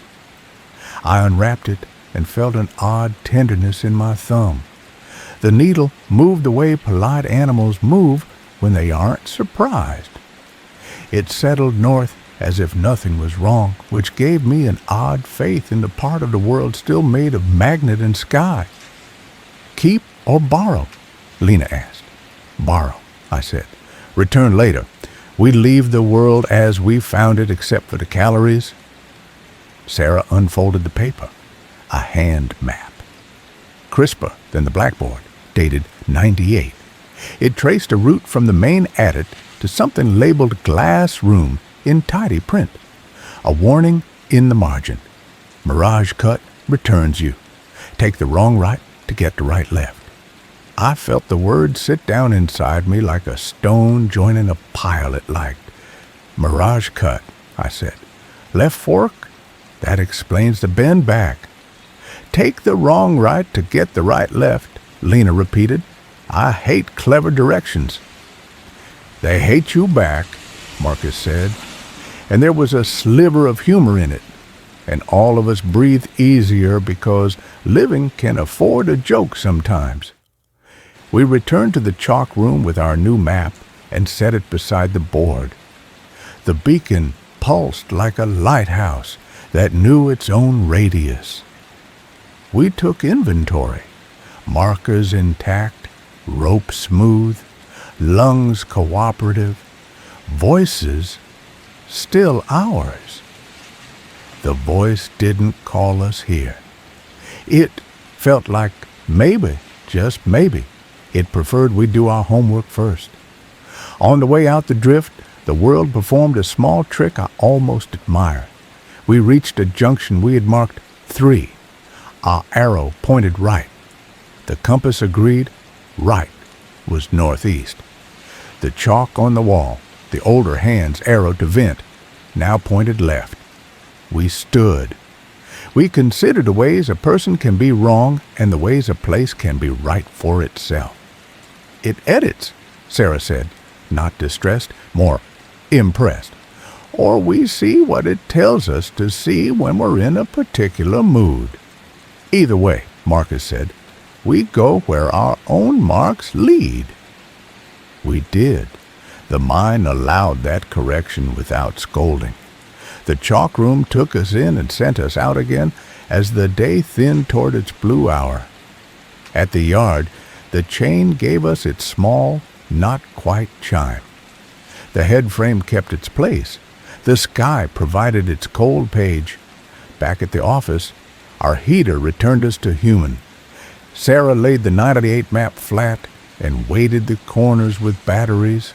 The compass sat on the desk, needle steady, as if its one trick was enough to be proud of. Lena sketched our route with a line that didn't pretend to be straight. Tomorrow, she said, tapping glass room on the 98 map with the pencil eraser. We let it show us its museum. Tomorrow, I agreed. Marcus poured tea and for once drank his own. We should do one more rule, he said, for whatever that room is. I lifted the pencil. 6. If the mind offers a kindness, we check it twice before accepting. We let that sit a second. It sounded pompous, but it was the best we had. Night pressed its ear to our window. The red blink on the recorder took up its steady duty. The radio checked us through a quiet hour without imposters. Somewhere in the building, very faintly, the sound of a pencil wrote nothing on paper for a long time, which is a kind of writing too. Near the edge of sleep I heard, far down or far up, I couldn't tell, the 3 notes, careful and small, like someone humming while they fixed a watch. No malice in it, just attention. I did not answer. Chapter 7. The window that looked in the morning had a new quiet to it, the kind a town gets after a light snow decides to be enough. Our breath held its shape longer outside. Even the head frame seemed to wear soft edges, as if a patient hand had filed the corners in the night. We moved without speeches. Sarah braided the static line with a neat flip of wrist that felt like handwriting. Marcus stowed the compass in an inner pocket, the way people tuck a photograph. Lena slipped a fresh pencil behind her ear and gave me a look that said she was going to keep notes whether the mind liked it or not. Check, I said into the radio. Alex, green. Sarah, green. Marcus, green. Lena, green.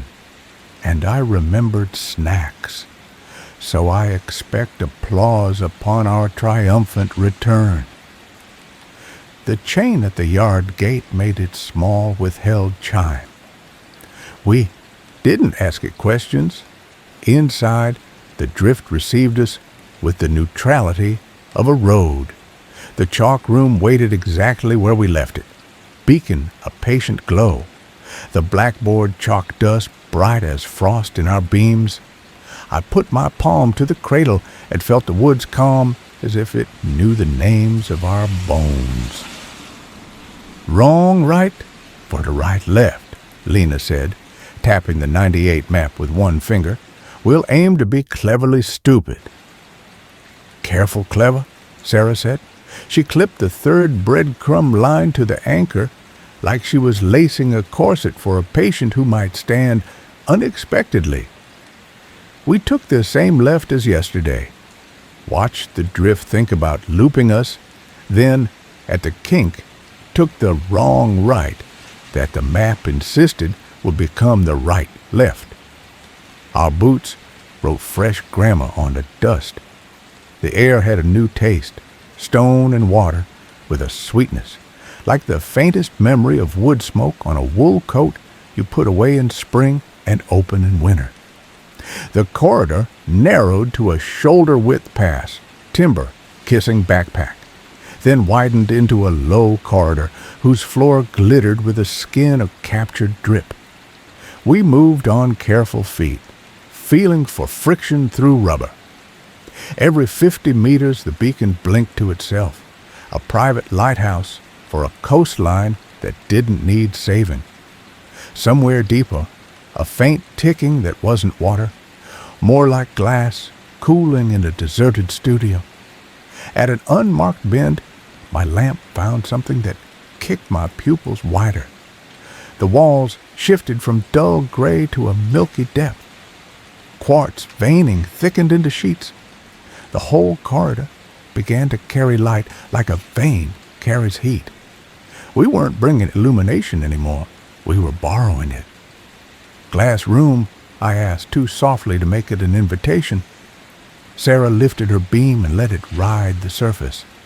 The lamp scattered into snowfields and returned as a dozen smaller, gentler moons. "We're close," she said.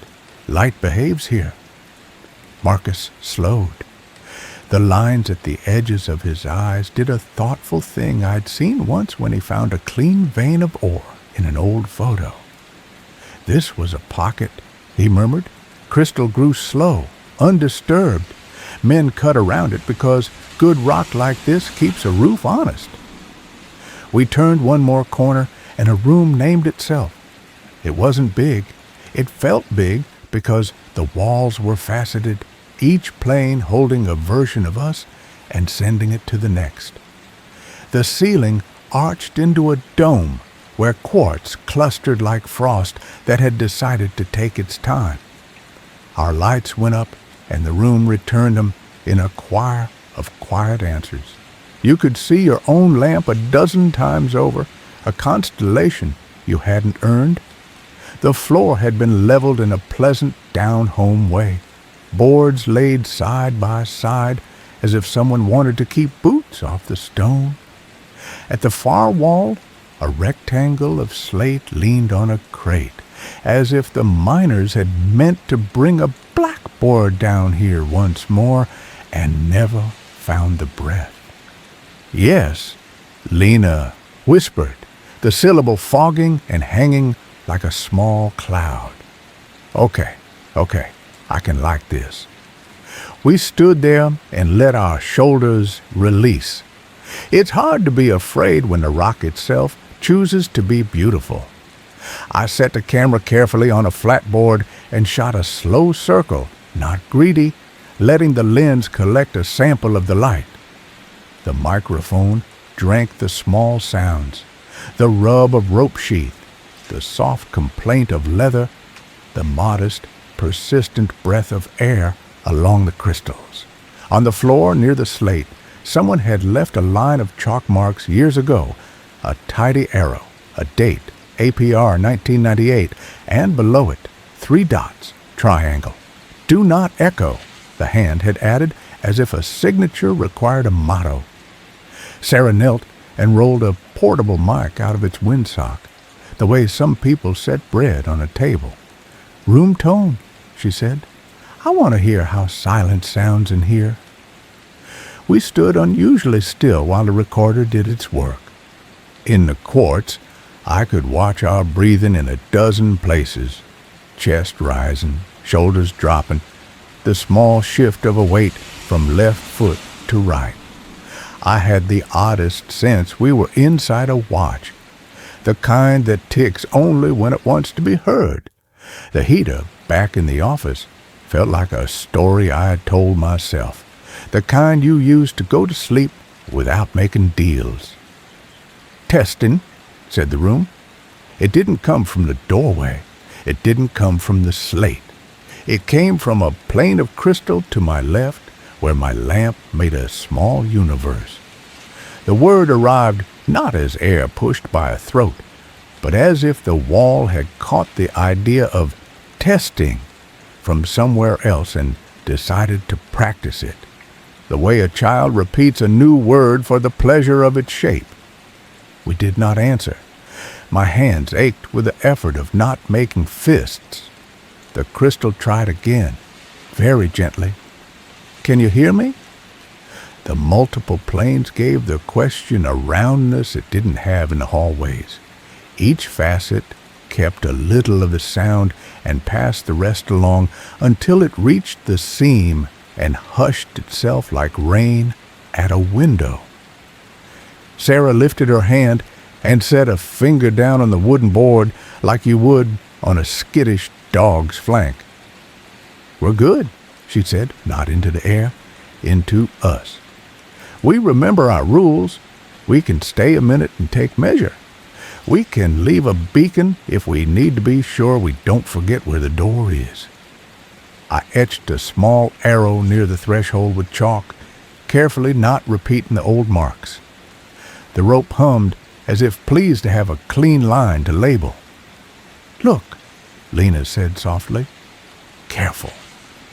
On the far wall, a shallow shelf in the rock held artifacts arranged like offerings. They were not dramatic.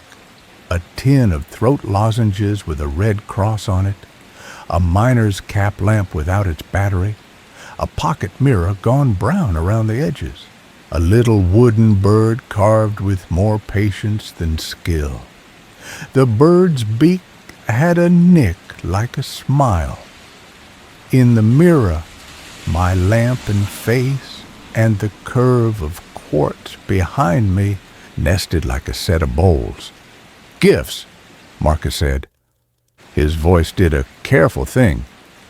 Or a museum made by men who needed to remind themselves they were men while they were in a place that was mostly stone.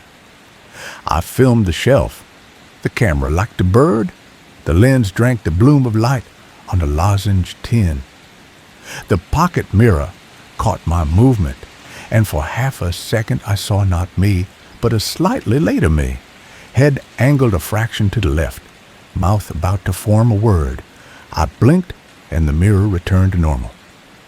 "Time's a pond in here," I said, as much to convince myself I had words as to be right about anything.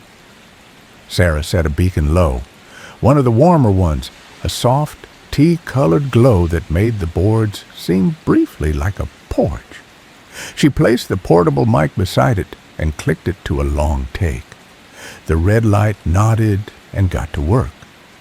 "Map addition," Lena murmured, sketching a gentle oval on the 98 sheet and adding a dot for the shelf. She drew our path exacting and plain, no embellishments.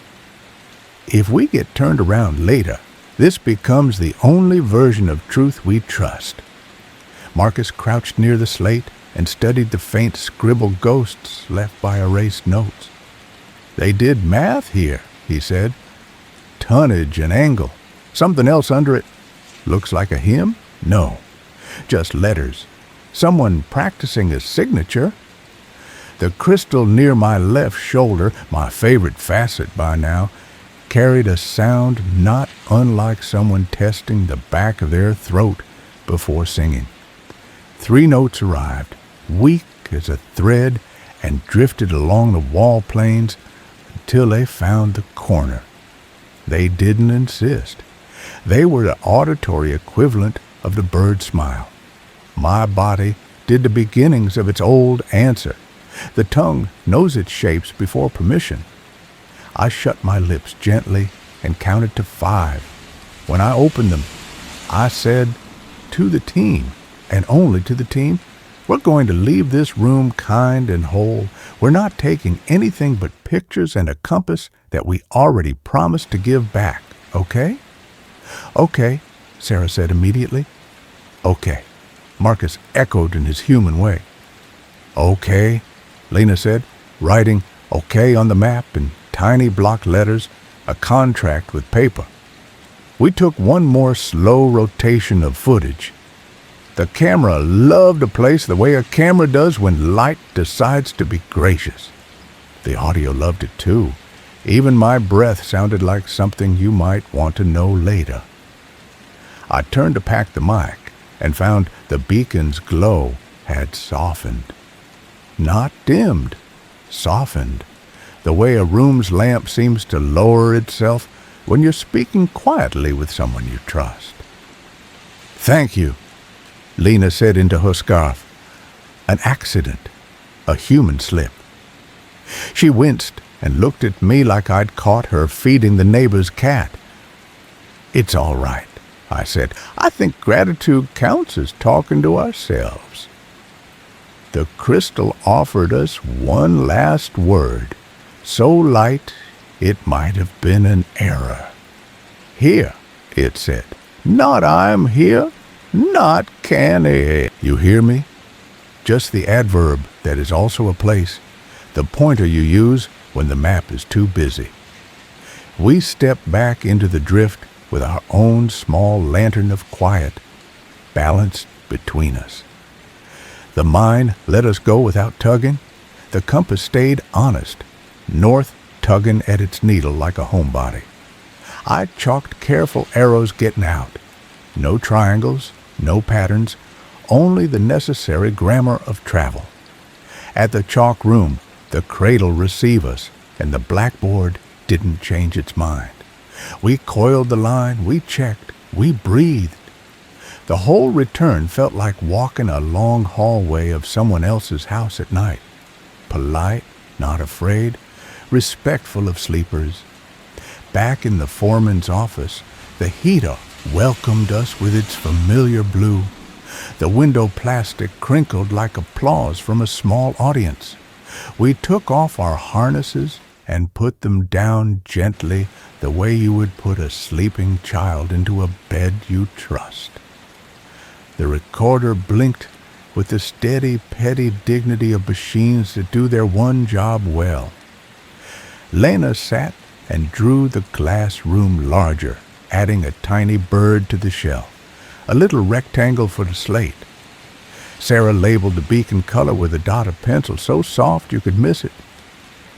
Marcus took the compass from his pocket and set it on the desk, then rested his fingers on either side of it like a man thinking about prayer and not willing to embarrass prayer by saying it out loud. I watched the quartz universe I'd carried back inside my ribs settle.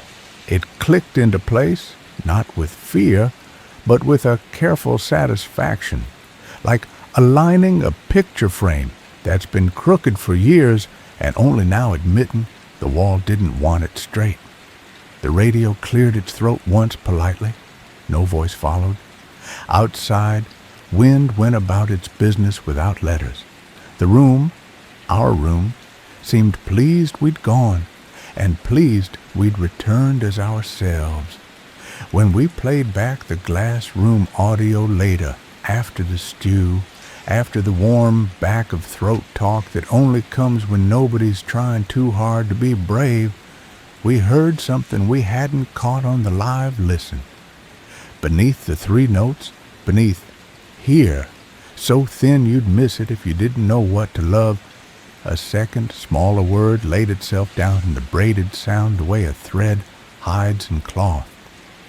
Home, it said. Not a command, not a lure, a label maybe, or a guess. We didn't answer.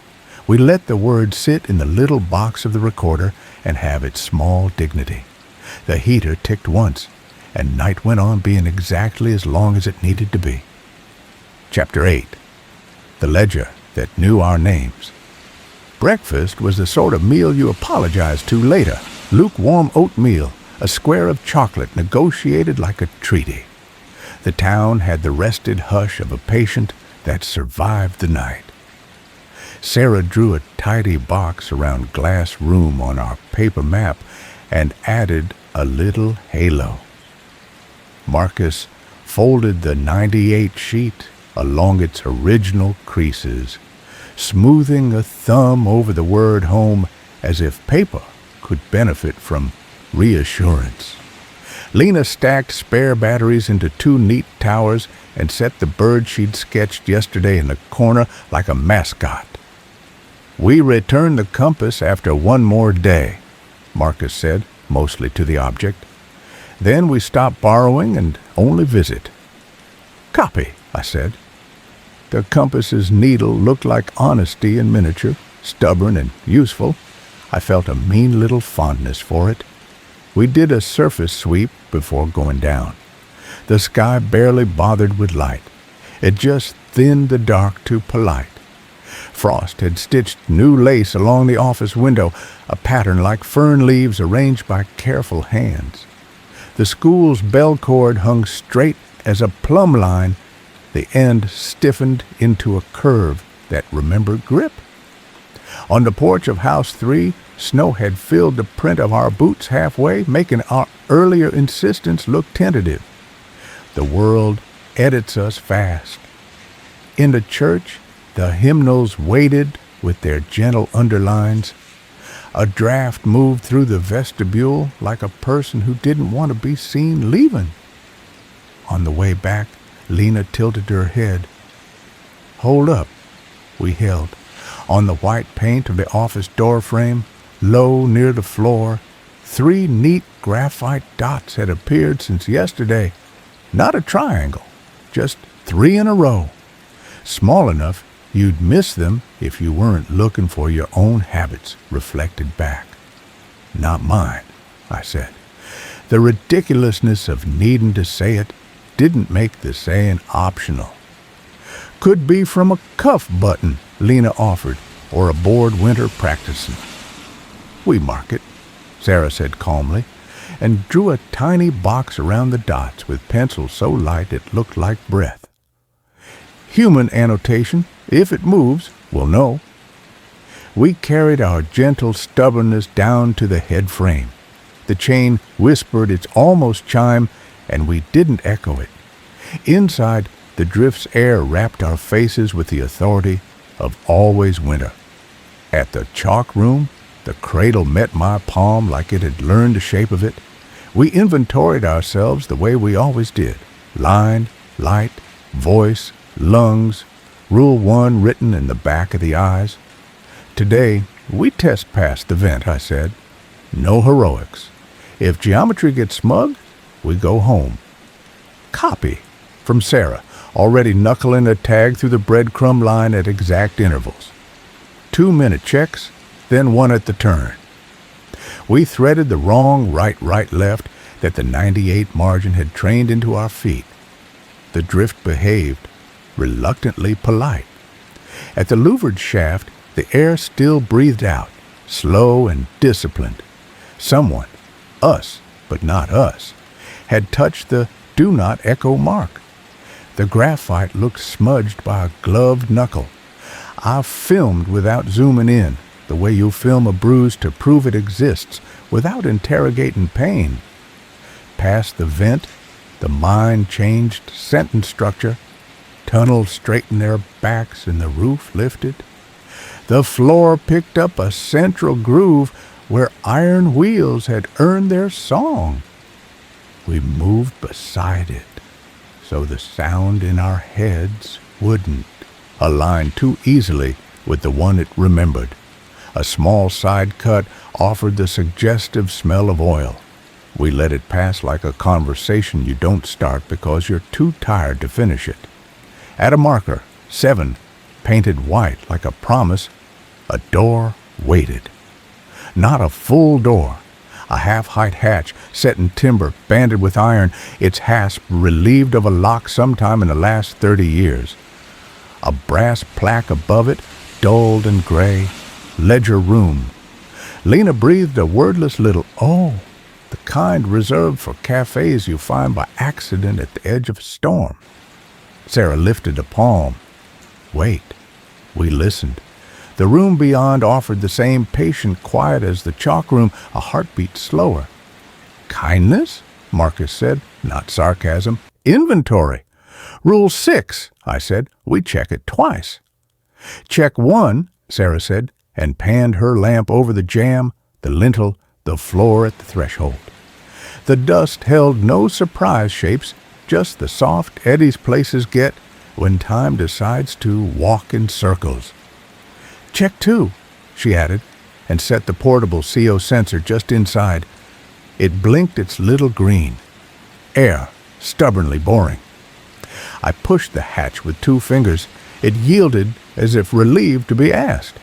Inside was not an office exactly, more like a space that had stored pieces of one. A counter ran along the left wall, its surface rippled by years. An index of drawers lined the right. Small brass pulls, label frames, no labels. On the back wall, shelving sagged under the stored weight of paper that had learned patience. A desk sat under a nailed-up wire basket that still held forms. In the corner by the floor, a tin trash can waited with the dignity of unfulfilled purpose. "Someone tried to keep a town in here," Lena said. "This is where you'd put the sums that make the mind a thing that can be spoken of to banks." We entered like the 3 last gentle thieves in a story who only steal a look. I filmed the drawer fronts, the sway-back shelves, the ledger spines whose cloth had gone to dust at the corners. Sarah set a beacon on the counter, warm white, making the wood remember summer briefly. Marcus ran a finger near, not on, the edge of a book that had the width of a day in it. "Do we?" Lena asked, eyeing the index drawers.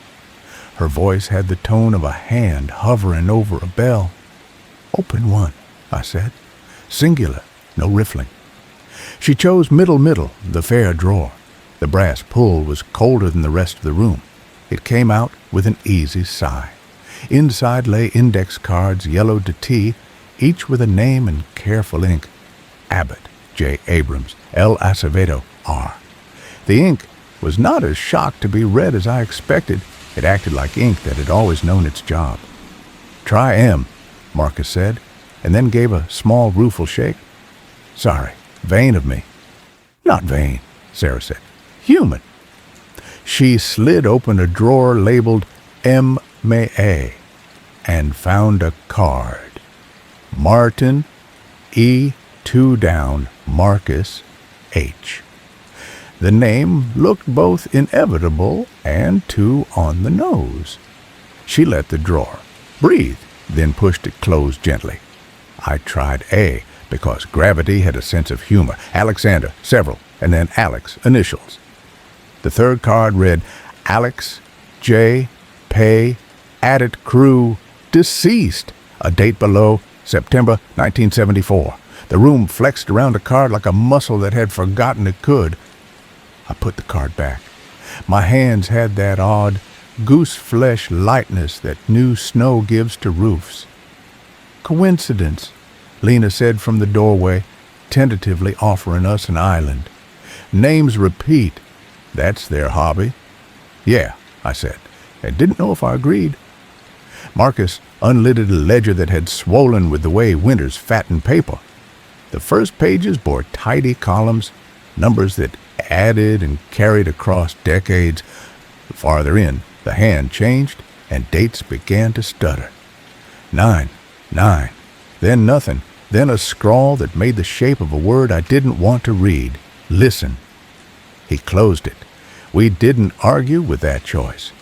Sarah's recorder, set on the counter, blinked its red.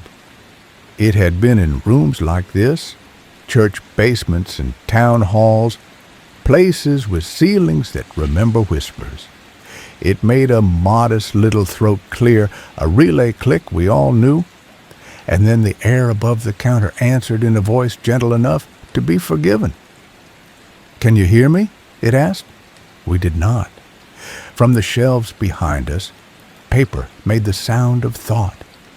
A long, low shiver, like 1,000 pages agreeing to move one fiber closer together.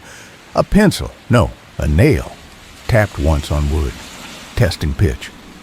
Somewhere down the drift at our last chalk mark, a delayed tap answered, stretched thin. "Check in," Sarah said, calm and exact, hungry for our own rhythm. "Alex?" "Green," I said, grateful to have a syllable that seemed to pin me to something weight-bearing. "Marcus?" "Green." "Lena?" She cleared her throat like an actor who doesn't want to show she's about to sing. Green. We breathed together.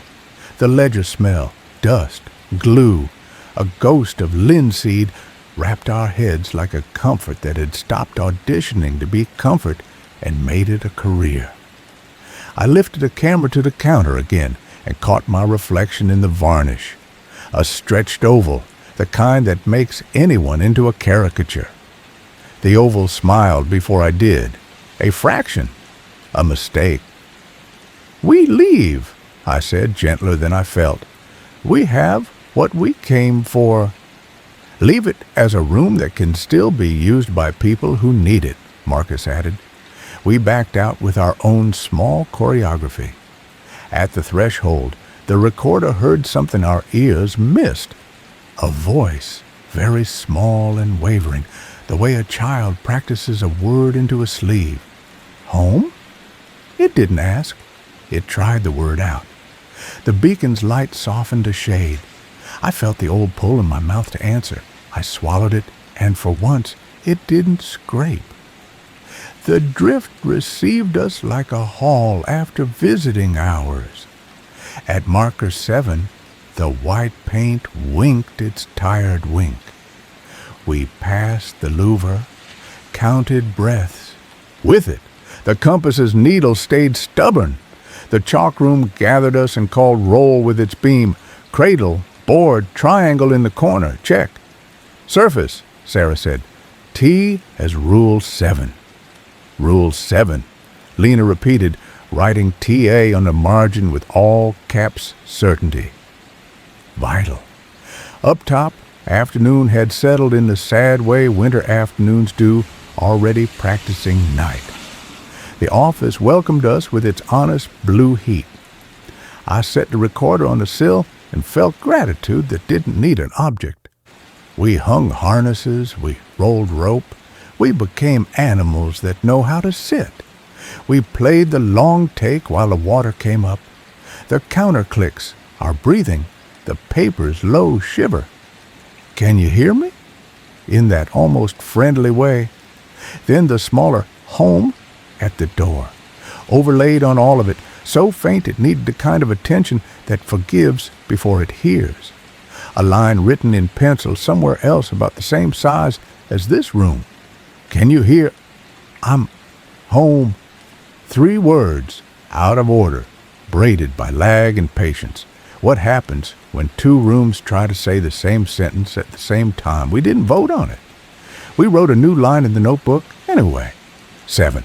If it says home, we answer only with our feet. Marcus nodded like the addition made a geometry proof finally balance. Lena drank her tea and let the cup warm the bridge of her nose. Sarah looked at the doorframe. The 3 graphite dots had moved, not far, still low, still small, but the little box she'd drawn around them now sat to the left of the marks, instead of around them. As if someone had slid the dots along the wood with a fingernail, and the box, being polite, had stayed where it was told. "We checked twice," Sarah said very softly. "We're checked," I said. Night settled on the window like a hand. The heater kept its blue throat. The radio did not pretend to be me. Somewhere down in the drift, there was the sense of paper turning a page just ahead of where we were reading. No hurry, no menace, not tonight. I dreamed of the glass room shelf and woke to the sensible fact of the office. For a minute, lying there, I felt the compass settle inside my chest, a needle that understood which way warmth lived, even here. When I stood, the floor made a small, reassuring sound, the way floors do in houses that have forgiven their people. From the hallway, a whisper of static leaned against the door, listened, and went away. Chapter 9. The stair that descended up morning was less a light than a thinning of dark, a paler cloth laid over the same furniture. We moved with domestic competence, the way you do in a borrowed cabin, stove on, cup set, gear checked by hand, feel more than sight. Sarah traced a fingertip around the little box she'd drawn on the doorframe yesterday.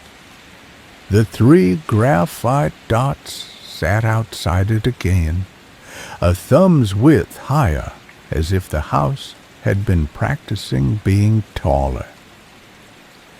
"Neat trick," Lena said, rubbing sleep from her eyes. "We love a mobile punctuation." "We note it," Sarah answered, and drew a second box lightly around the new position. Her pencil made a sound like calm. Marcus laced his boots, eyes on the table where the compass rested. "We return it today," he said. "I don't know why that matters to me as much as it does." "It matters because we said it would," I told him. "Promises make a room feel held." Outside, the air had that kind of cold that flatters your lungs into thinking they're better than they are. The head frame wore a thin toupee of frost. We did the radio checks, the gear taps, no rhythm, just sanity, and walked through our own breath toward the gate. The chain made its almost chime and held the last note shy. In we went, our lights finding their habits. At the chalk room, we paused as we always did to let the place count us. The cradle's wood felt reassuring under my palm, the beacon warm white and untheatrical, the blackboard's chalk ghosts exactly where they'd been last night. I looked at the triangle of dots in the corner and felt the odd cramp of fondness for a warning that had learned to be polite. "Plan?" Lena asked, voice soft, pencil poised. "Past the vent in the ledger, we followed a main until marker 9, I said. "Map says there should be a rise. Call it a stair if your mind needs stairs. We go up until the air gets stubborn, then we stop." "Return compass on the way," Marcus added. "Glass room last. Say thank you with hands, not words." We moved. The mind allowed it. Past the louvered breath, past marker 7 and its small brass truth. The door to the ledger room sat closed again, as if it refused to learn that it had been otherwise. We left it pleased with its own etiquette and pressed on. Somewhere after 8, the floor began to tilt. Not steep, a thoughtful slant. The kind of incline a farmer would admit makes sense because water needs somewhere to choose. The central wheel groove shallowed. Cross ties appeared under the skin of dust, wood dark and dense, the smell of old rails waking like a memory of summer rain on creosote. "There," Sarah said softly, and our lamps found a flight cut into the stone. Steps, shallow, notched by men with a respect for knees. At the top of the first dozen, a little landing. The second dozen rose into a cooler dark. "Stairs," Lena whispered, pleased as if the earth had deigned to use human furniture. We took them slow, each step a small agreement. The rope purred against the carabiners. Air leaned down past us with the polite disinterest of an office worker going the other way. At the landing, someone long ago had set a nail into the wall and hung a tin cup from it, the handle wired to keep it from wandering. It swung the smallest amount in our breath, a metronome that would never insist on anything. Halfway up the next rise, the world adjusted a seam. A sliver of light cut across the stair from above and right, pale and steady. Sunlight, my body wanted to think, though my head knew better. "Hold," I said, and we held. The light didn't dim or broaden. It sat the way clarity sits, without apology. We topped the stairs onto a narrow shelf of a corridor and found the source. To our right, set waist-high in the wall, a square window opened onto a shaft filled with rhyme and breath. The louvers here were finer than the one below, their leading edges feathered with ice ferns so delicate you could lose the better part of a day respecting them. The light was not sun. It was the careful, blue, backed-off brightness of the outside correlating with the mind's own. It reached in, and the mind, having decided to trust us, let it. "Hello, window," Lena said to herself, and then did the tiny wince of rural recall. She tucked her hands into her armpits and just looked. The window looked back. That's what it felt like. Not a gaze, more the equal exchange you get with a lake in windless weather when both of you agree not to flinch. "Air moves in," Marcus said. "Wants to. It has orders." We stood with the square and matched our breathing to the slow draw and release, a duet the shaft led and we were glad to harmonize with. The paneled ice sang in very small voices when the pressure nudged it. Not music, ice language. The recorder clipped to Sarah's strap blinked. Dutiful. On the wall opposite the window, a narrow door framed itself out of shadow. Not ledger room stout, just a plank set to keep drafts in their lanes. The stenciling had nearly vanished, but if you tilted your head and were willing to trust your own guess, the letter spelled Stope 3, upper. "We peek," Sarah said. "Twice," Marcus supplied. She checked the jam, the floor, the air, the CO again. Green, green, green. The plank lifted with the kind of sigh wood makes when it's relieved you're not angry with it. Beyond, a short hall bent and bent again, then presented us with a low chamber whose far wall had been cut back into shelves of rock. On those shelves, miners, or visitors later, had stacked the sort of objects that are useful until they become votive by proximity. Hard hats cracked cleanly along a seam and mended with tape, a coil of wire dressed like a careless halo, a bottle with a single bolt living inside it, a book whose cloth spine had given up and exposed its threads. Tucked against the right-hand wall, half hid by the slope of stone, a second set of stairs climbed a tight switchback. Up, into a darker sense of up than the first. The recorder caught it first, the scrape of graphite, the hush of a page turning where no page should be, then a voice, distant and low enough that if fear had been any higher in us, we would have missed it. "Can you—" A whisper, a pause, a faint correction, almost embarrassed. "Here." Lena breathed through her nose and grinned without showing teeth. "It's trying," she said like she was rooting for a student. "Gold star for effort." "Feet only," I reminded us, gentle. "Rule 7? We started up the tighter stair. The stone had been cut grudgingly. The steps insisted on the angle that spared ankles. My lamp-post bounced a small rhythm on the wall. I kept it slow so the mind wouldn't think I was trying to talk. At the first turn of the switchback, the air cooled another degree. The taste of iron stepped closer. My chest did that little inside-out shiver that happens when a scent walks you straight into another year. At the next landing, a plaque bolted to the stone, its edges frosted, the letters shallow, "In case of return, wait." Sarah aimed her beam sideways at me. "Return?" she said, the word careful in her mouth. "Loop," Marcus translated, or "coming back to yourself too fast." We looked up, and the sky above us, the rock, rather, felt as tall as a steeple. The second flight delivered us into a pocket no bigger than a bedroom.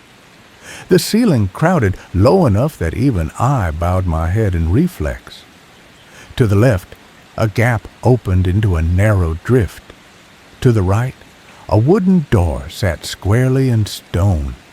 It was a good door, ship-like. planed long ago by someone who liked a hinge to mean it. There was no lock. A slider latch waited, patient. A card tacked at eye level had gone blank except for the rust ghosts of 4 drawing pins. Rule 6, Lena said very quietly. We check it twice. We did. Jam, air, CO. Green. The wood had swollen in places, shrunk in others. I put 2 fingers to the latch. It slid with courtesy. When I opened the door, the room beyond made a small adjustment of temperature like a body turning under a blanket. It was a storage berth, if storage rooms can also be listening posts.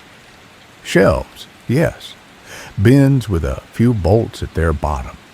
A stool lowered responsibly onto 3 legs, where a 4th had decided to move on. And on the far wall, that window again, not to the outside, but into a vertical shaft dressed in ice, where the light from the upper vent came as a softer cousin, where the draft climbed past and brushed the edges of the opening like fur. We stepped in. The air did a pleasant thing in my nose. The recorder woke its red eye with a blink. I stood by the window and tried on stillness. The shaft breathed up. The quartz in the lintel caught a thin line of our lamps and chose not to be greedy with it. Listen, Sarah said. An echo arrived from below, faint as a moth. Not ours. A 3-tap phrase, imperfect and lagged, climbed the shaft and spread itself across the lintel before thinning to polite. A long breath later, the same pattern returned from above, softer yet, as if the mind had 2 throats, and one had learned the other's bedtime. We're between, Marcus said, a satisfaction in it. A stare that goes up and down at once. Lena's pencil skated on the map in tiny practical lines. She labeled the window, window, then laughed silently at herself and amended, upper vent window. She drew the stair as a ribbon folded twice.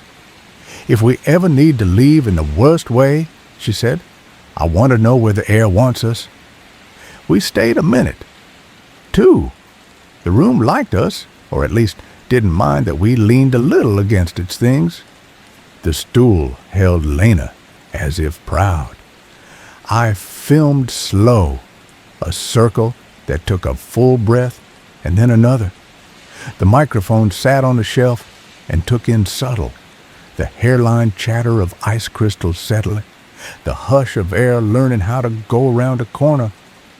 On the recorder later, when we listened back, a word hid itself under those sounds, not a voice exactly, more the intention of one, a rhythmic, as if a language were working on its first tooth. The ohm it shaped, home almost, or foam if you wanted a different story. I think because of the shaft's careful breathing, we heard the right one. We returned the compass on the way out at the glass room shelf, setting it beside the bird whose beak had the nick. I stroked the case with my thumb and meant nothing supernatural by the gesture, just thanks to an object that had done what it was born to do. The bird looked pleased with company. The beacon glowed mild, porch-like. In the crystal I caught, for the smallest fraction of a second, a room that was not this room, a twin perhaps, in which someone else stood with a compass in his hand and a woman beside him whose braid was slightly different than Sarah's.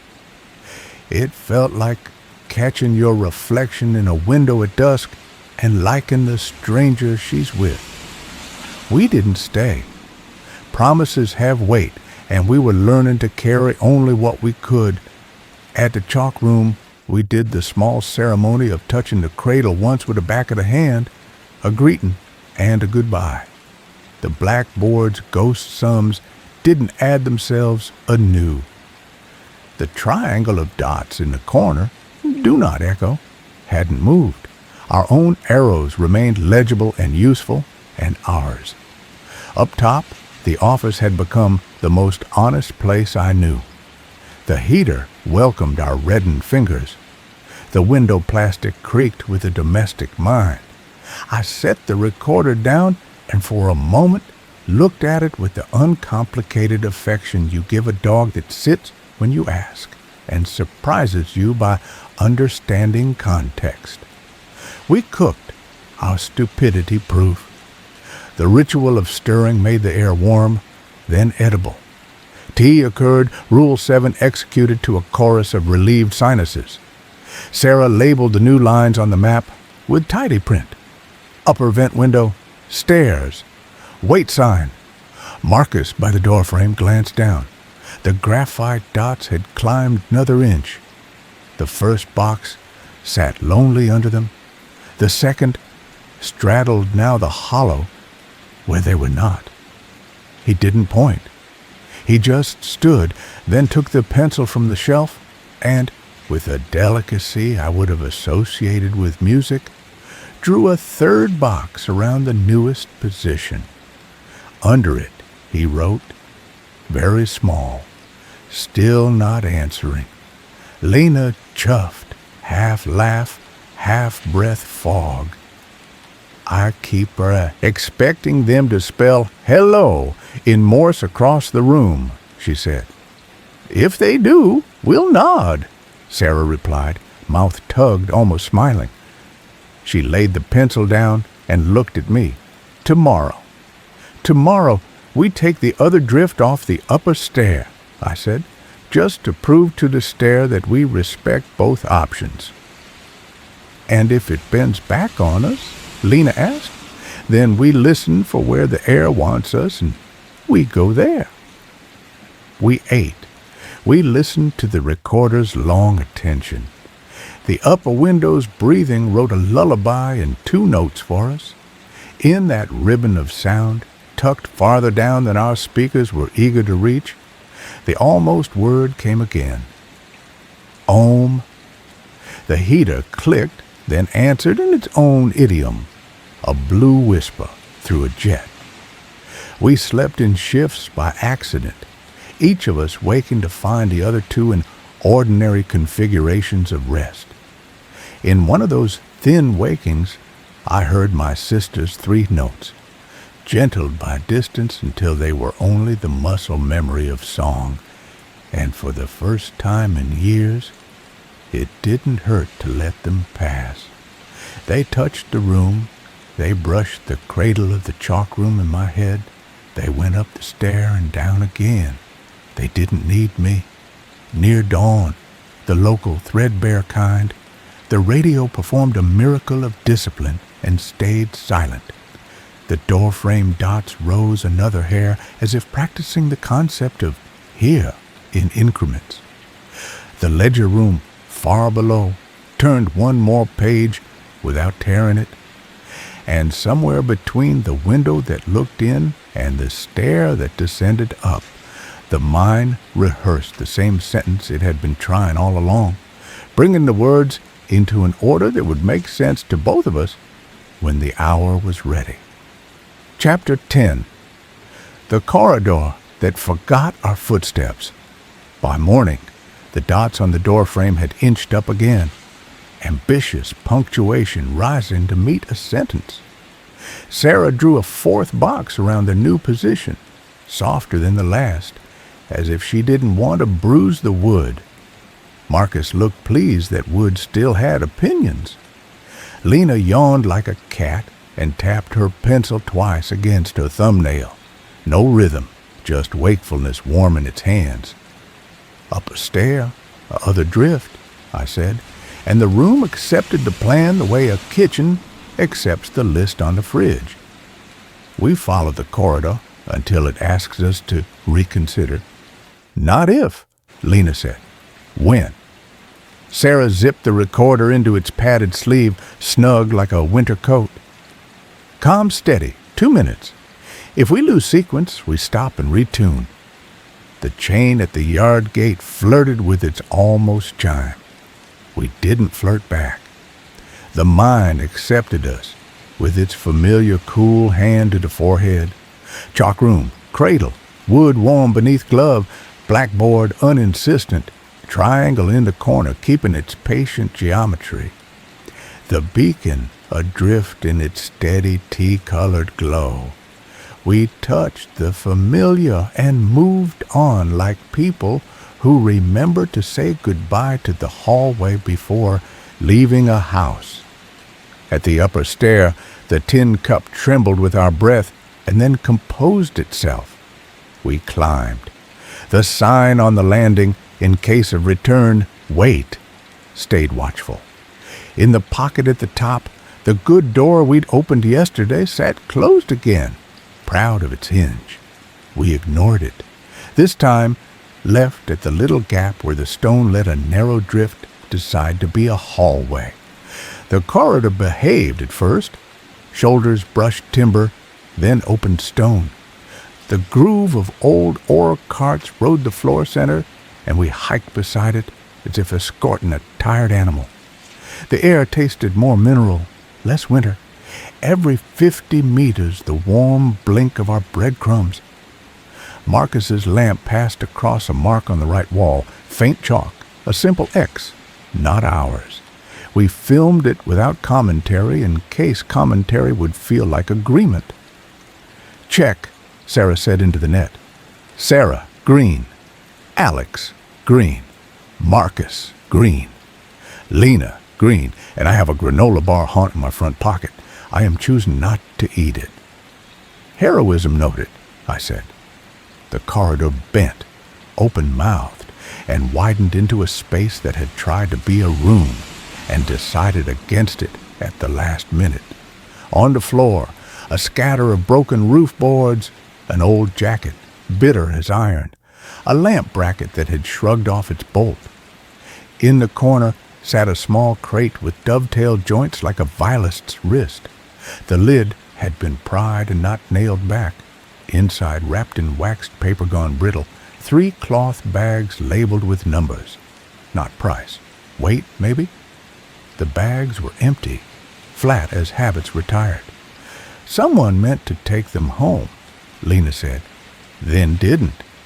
We marked the room with a gentle 10 and made to continue. But when we stepped back into the corridor, it had become a little wider, a little less sure of which parts were wall and which were walking. My lamp touched the right-hand side and found a scar, my pack's old kiss, where there should have been fresh rock, clear of us. I turned in a slow half-circle. Our footprints on the dust behind us were gone. No tread pattern, no scuff. The floor shone with the fine nap of undisturbed powder like a turned mattress. Okay, Lena said, syllable steady. Either we are so light we no longer exist, or the corridor has very specific housekeeping. Rule 6, Sarah breathed. Check kindness twice. I lifted my lamp to the ceiling and let the beam ride the line where stone meets shadow. The roof timbers looked unchanged. The ore groove held its sulk in the center of the floor. Our beacons, though, 2 back, blinked softer, not weaker, softer, as if seen through glass. Marker, Marcus said, and set his glove to the wall. He did not tap. He drew a straight line with chalk from waist height down to the groove, and then, under it, a little arrow pointing back the way we'd come. When he lifted his hand, the chalk line feathered at the edges and then crisped again, like breath left on cold glass, and wiped. We walked on. The corridor's shoulders tightened, then relaxed, like a creature loping who hadn't decided whether to allow us to keep pace. A crosscut opened on the left, enticing, wider, brighter, kinder. The air at its mouth smelled like workbenches and tin. I wanted it in the way a tired person wants lamplight. We stayed amain, Sarah said softly, probably to herself.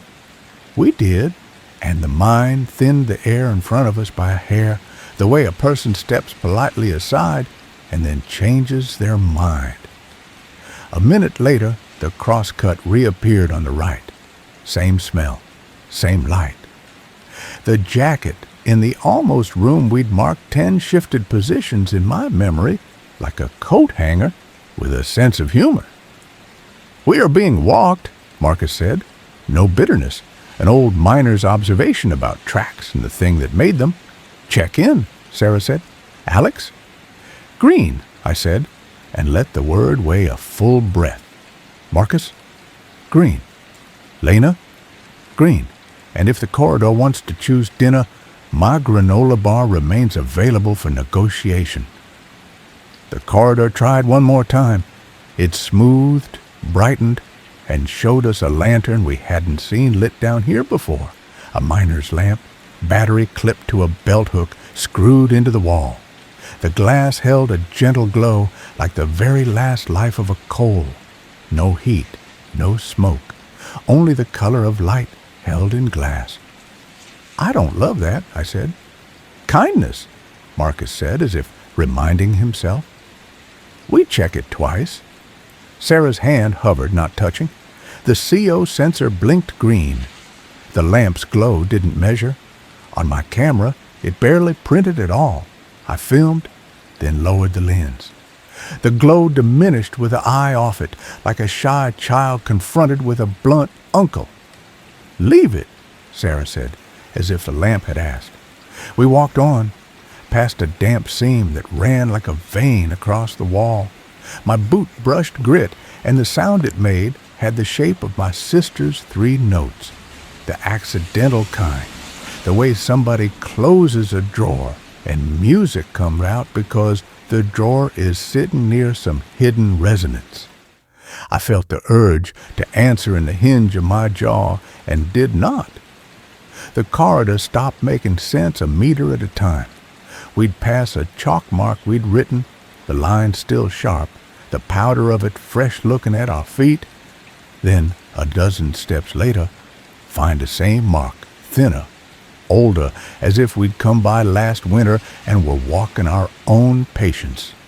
Sarah set an anchor on the wall, carabiner bright as a star. In the next 100 feet, the anchor rusted to a persuasive orange, then returned to aluminum clean, our breath turning it new. "This isn't a trick to hurt us," she said flatly, as if saying it might instruct the world. "It's teaching us not to count only in distance." "Count in air," Marcus replied. "Count in where the pull is." I stood very still and let my mouth open just enough to taste. The draft leaned left, then right, then left again, as if embarrassed to be caught choosing. Ahead, the corridor narrowed to a slit between 2 crooked teeth of rock, and then, without warning, stepped down 2 shallow ledges like stairs made for knees, alone. On the first ledge, chalk, old, spelled "wait." On the second, a set of 3 dots in a triangle, and under them, a line half erased. "Do not echo," Lena finished. Too quietly to be language in any room but this one. We waited, because the floor asked. The draft took a long, deep pull inward, held it, and let it out in a quiet that bled into our bones. The corridor, after the slit, reopened into a theater of stone, a high chamber, cut unfinished, one wall smooth as a held breath, the opposite still ribbed by the drill marks of a cut that never completed. In the center, a bolted stump where once a post had stood to hold a pulley, now only an iron circle kissing air. On the smooth wall, a ledger-sized rectangle wiped clean many times, the chalk ghosts overlapping until they made a veil. In the lower right, 3 dots, a triangle, beside them a newness. Our handwriting didn't know how to be there, but it was. Glass room. Home. I looked at Sarah. She shook her head very slightly. Not ours. A different hand that wrote like us when we're tired. The date scrawled beneath was this morning's. It's not possible. It was plain. The recorder in her chest rig let itself feel important for a second and clicked a relay like a throat clearing. From somewhere behind the smooth wall, the voice put its mouth as close as it could and said what it had been practicing. I am here. No question mark. If a room can square its shoulders, this one did. We didn't answer with mouths. We did the only reply our rules had kept polished. We stood our ground, counted air, and one at a time set our palms flat to the stone. Just once. Pressure, not pattern. The chamber let out a breath that lifted powder off the floor. In an exhale you could barely see. In the recorder's later playback, that sigh became a river of small sounds you could lie down in and hear stones under it say their names. Lena leaned back, hands tucked, eyes bright. Okay, she said, almost smiling. Okay, so it knew the sentence, and now it's using it in a paragraph. We leave while we're in agreement, Sarah said. We take the upper window down. We give the corridor a chance to forget our footprints again. We moved carefully, as if not to jostle whatever sentence just found its punctuation. The slit, the ledges, the weight. The lamp, with its almost light, turned its face to the wall as we passed. Or maybe that was only the feeling. The cross-cut with its banter of workbench smells offered itself. We ignored it with apologies. Back at the pocket above the stair, the good door minded its manners and stayed shut without sulking. The tin cup on the nail had rotated a quarter-inch, choosing a new view. Chalk room took us in like a porch does at the end of a day you intend to understand later. The cradle briefly held 4 hands, ours, each touching once. The blackboard sums preferred to remain unadded.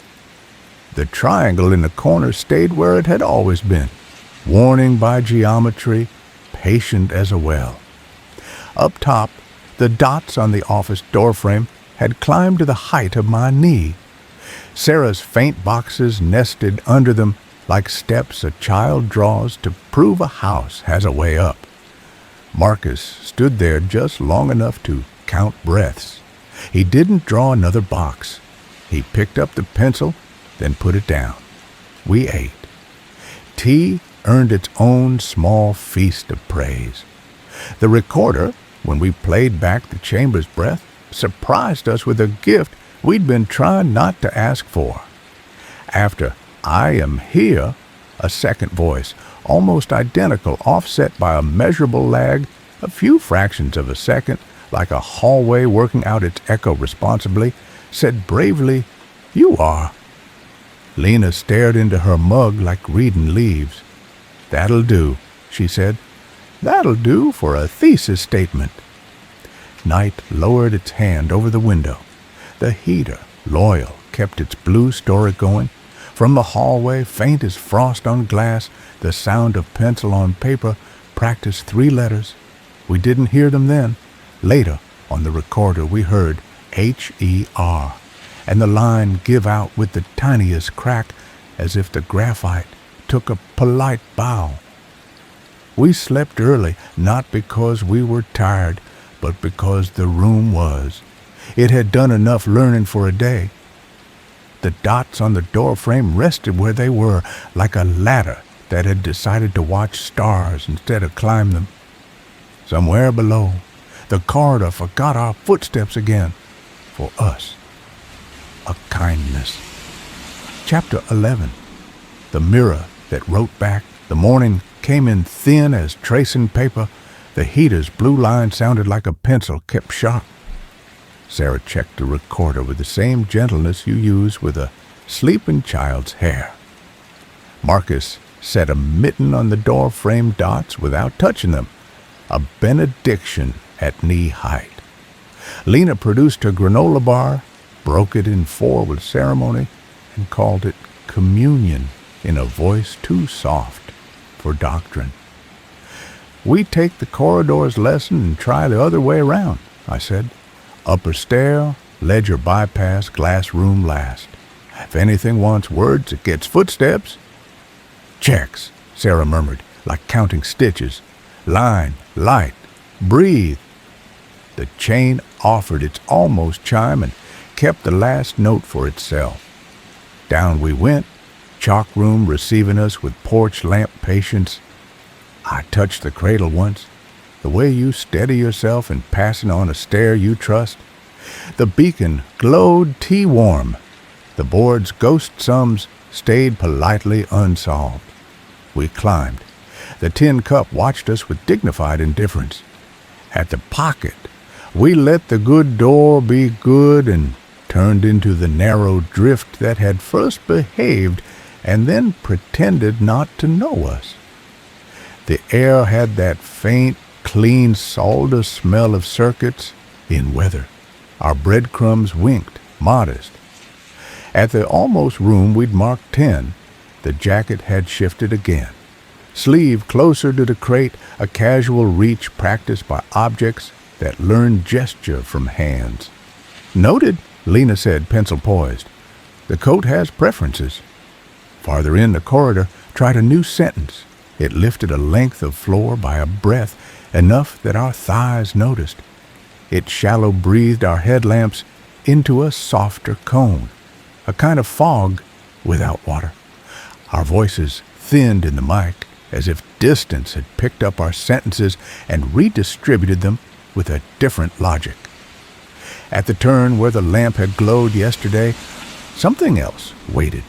Not a lamp, a mirror, oval, backed by tin gone brown, hung on a nail from a bit of baling wire.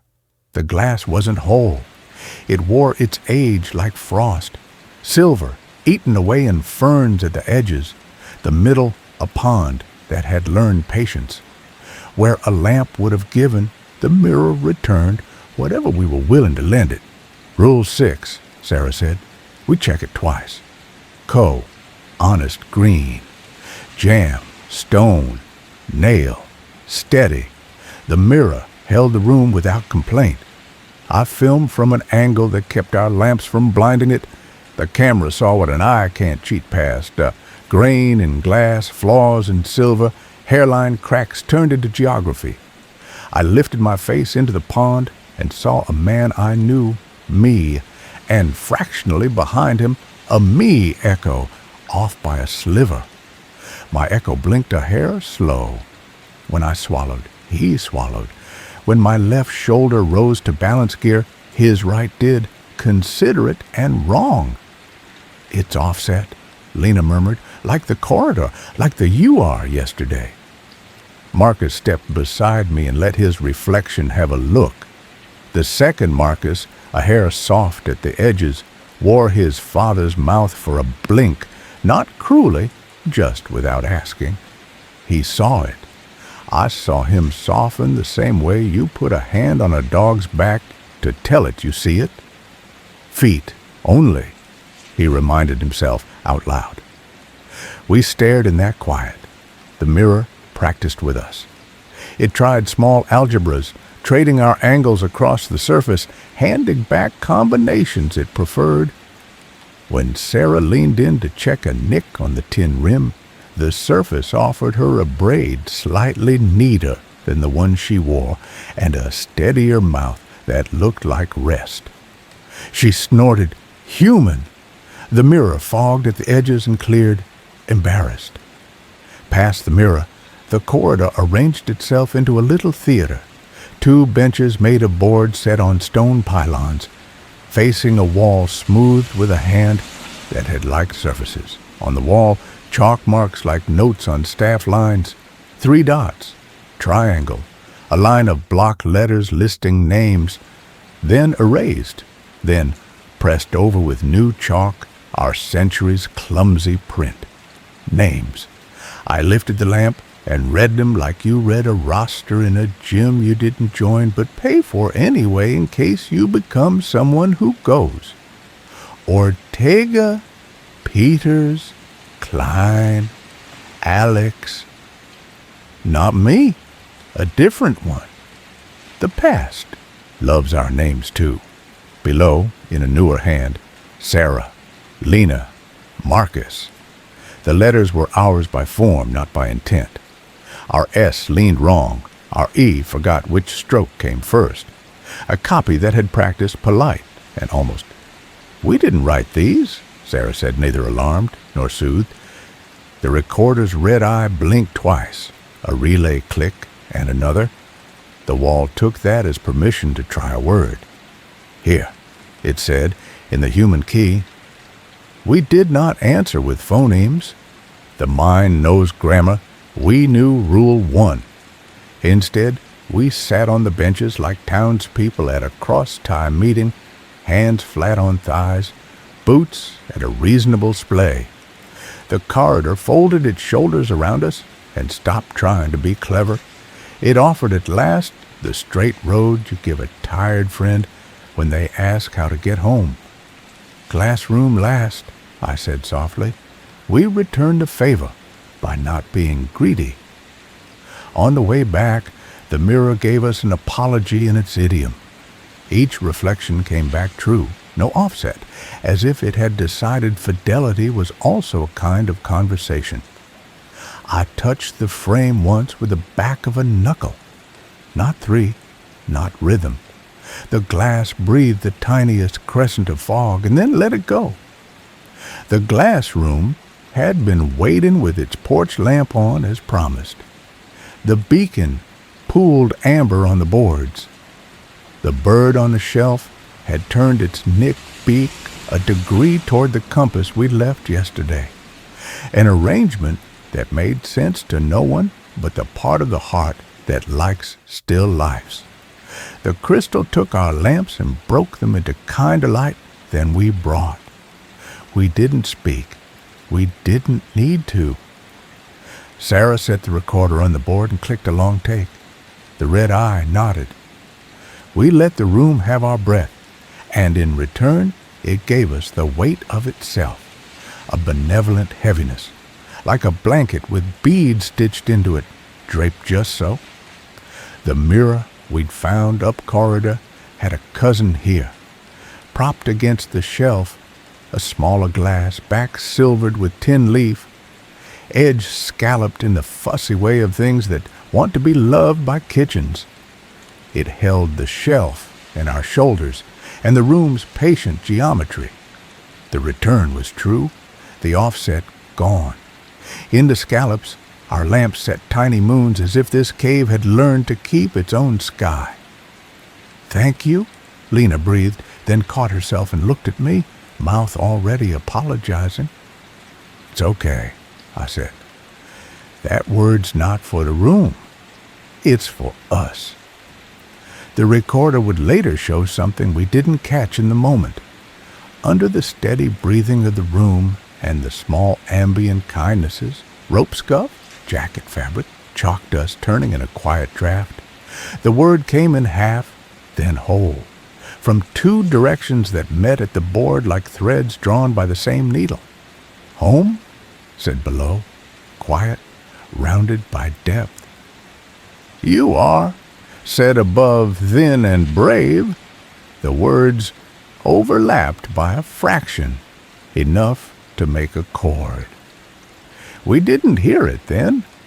We felt our shoulders drop the way you do when somebody says your name correctly in a foreign place. We left the way people leave grandmothers, soft-footed, full, permitting ourselves one glance back. The beacon kept its small fire. The bird minded its own carved business. The crystal mapped our lamps into something more patient than we'd earned. Back at Chalk Room, I touched the cradle's crossbar with my fingers and felt the ridges of old cuts where men had planed the timber smooth.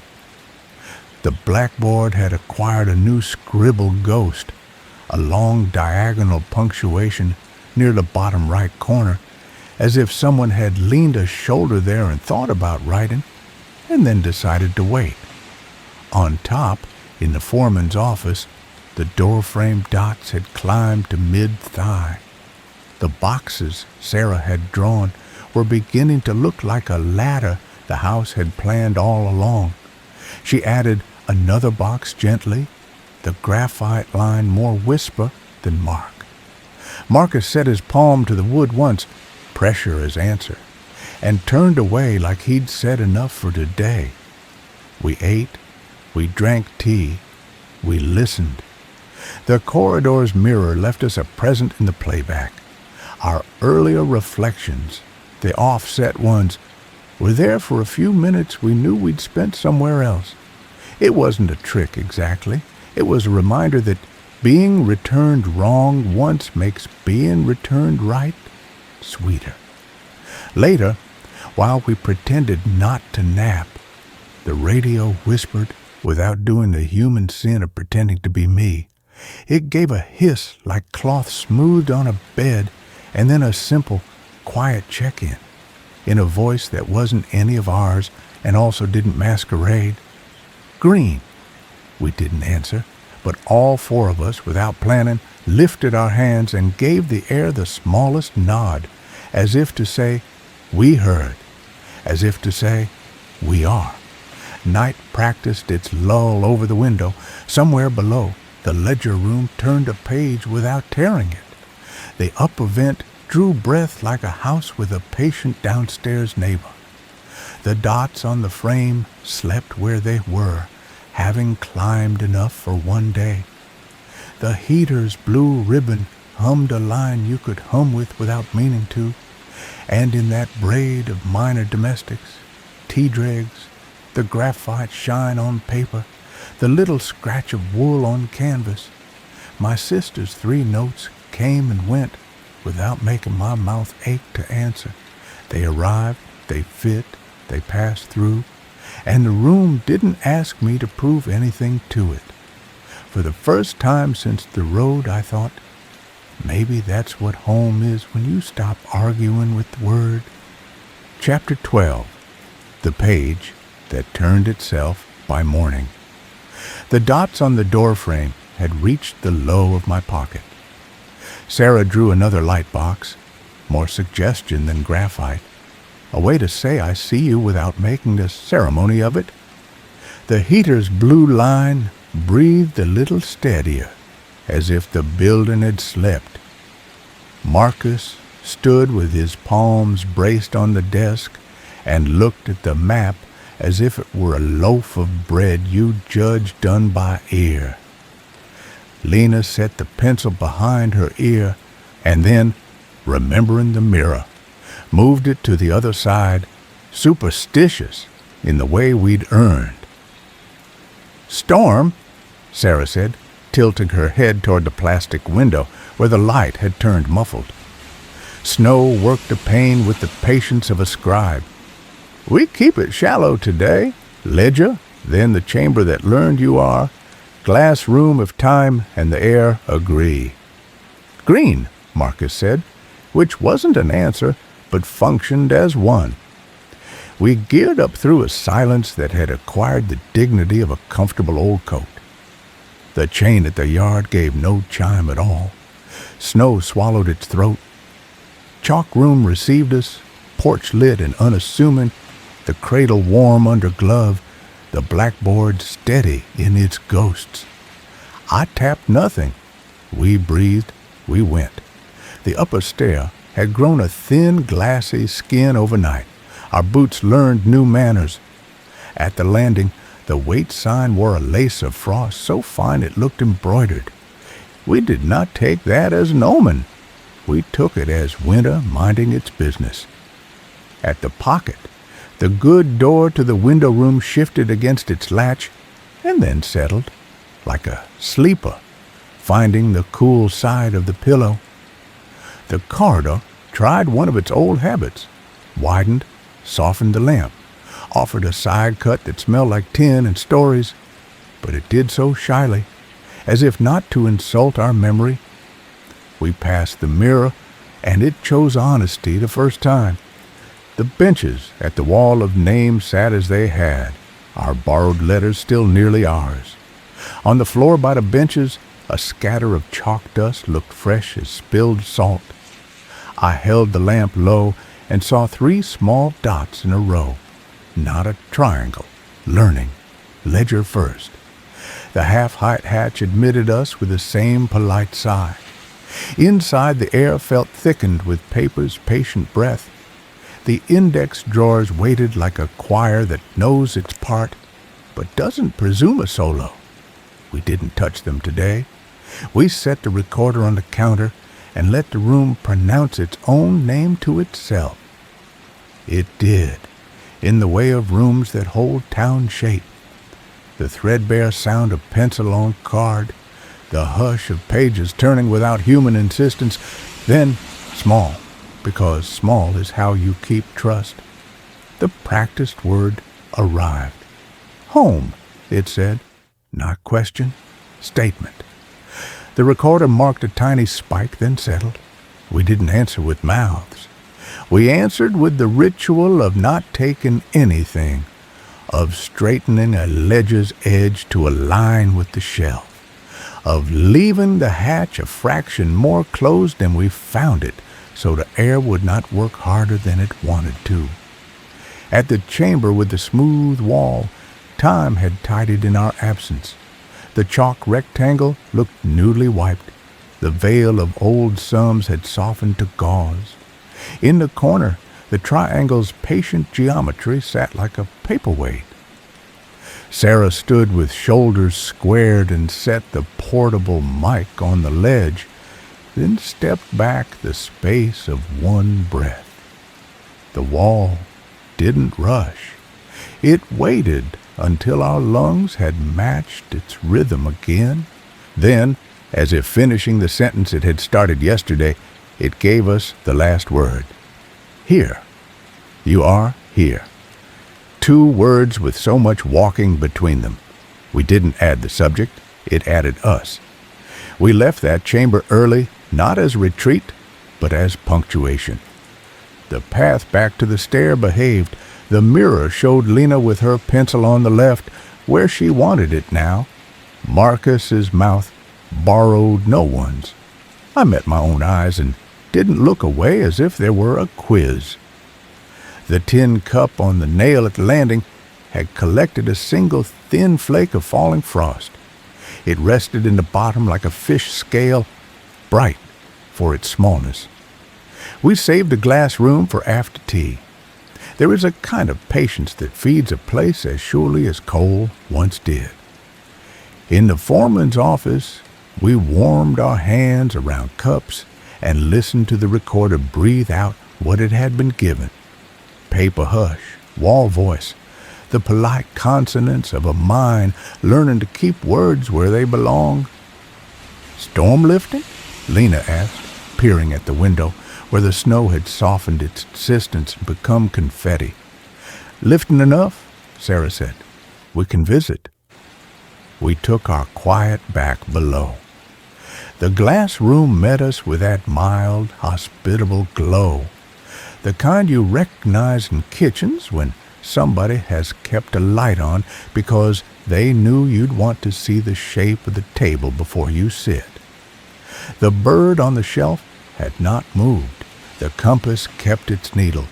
The crystals braided our beams into a fabric we didn't deserve and wore anyway. We didn't ask for anything, but the room had prepared something for us.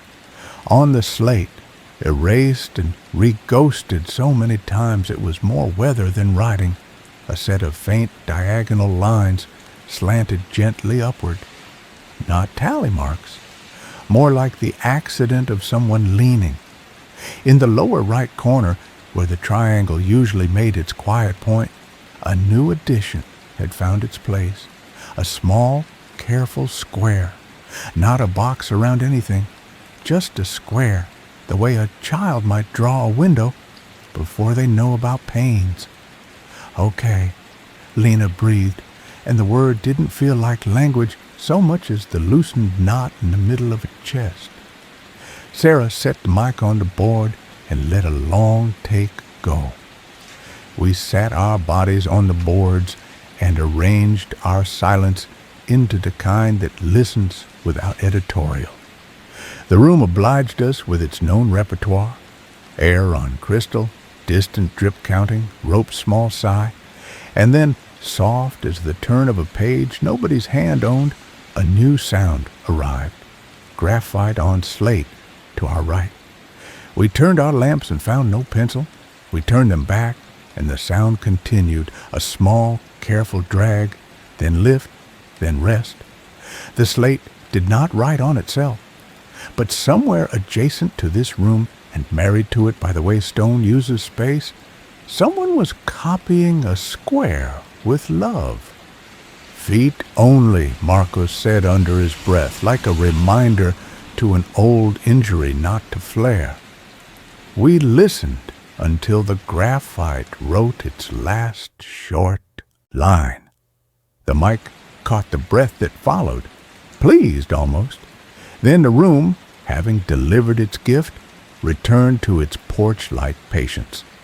On the way out, I touched the cradle's crossbar once and thanked it with pressure. At the stair, the wait sign shed a single crystal like a tear you don't dramatize. The corridor offered its easy way, and we refused little, the way you refuse a second slice, so the first keeps its honor. The yard gate did not chime. The storm had left the chain heavy. Back in the office, the dots on the doorframe had climbed to just below the hip, ladder boxes below them soft as breath. Sarah didn't draw another square right away. She stood with the pencil poised and listened, as if the wood could propose where it wanted to be framed. Then, gently, she sketched a new box, not around the dots, but above them, an empty window for them to reach. The gesture made a sound in the room like something being agreed to without words. We ate. Tea performed its excellent trick of making bodies remember they're on our side. The recorder played back the graphite's careful work in the glass room. The mic had loved it the way microphones love anything that sounds like beginning. Marcus stood by the doorframe and traced the air above the highest dots with one finger. He used to make marks on the kitchen door, he said, meaning his father now, and the boy he'd been in a coat that made a man praise, and the man he turned into who carries a compass inside that insists on home even in mines. He'd write our heights. I'd complain because he lined the marks so gentle they looked like he doubted they'd stay. They stayed. We gave that story its silence. The heater agreed with a light blue line. The radio, without pretense, issued a check-in at the next even 2 minutes.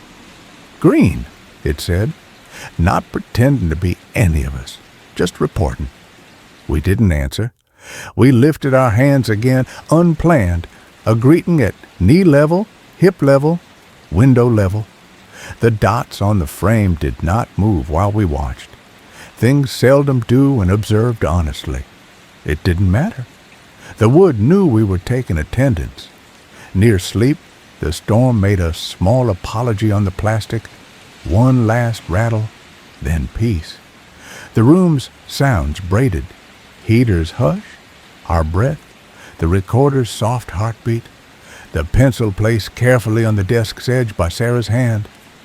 From below, from the direction of the ledger and the smooth wall, 2 words climbed in the gentlest harmony, out of step, by the same fraction as always and therefore sweet. Home. Here.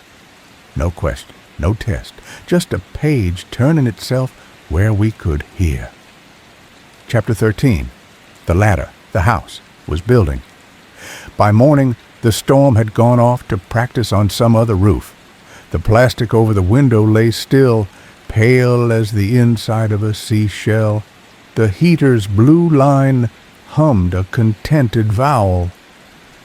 Sarah woke first and lay looking at the door frame like it was a clock.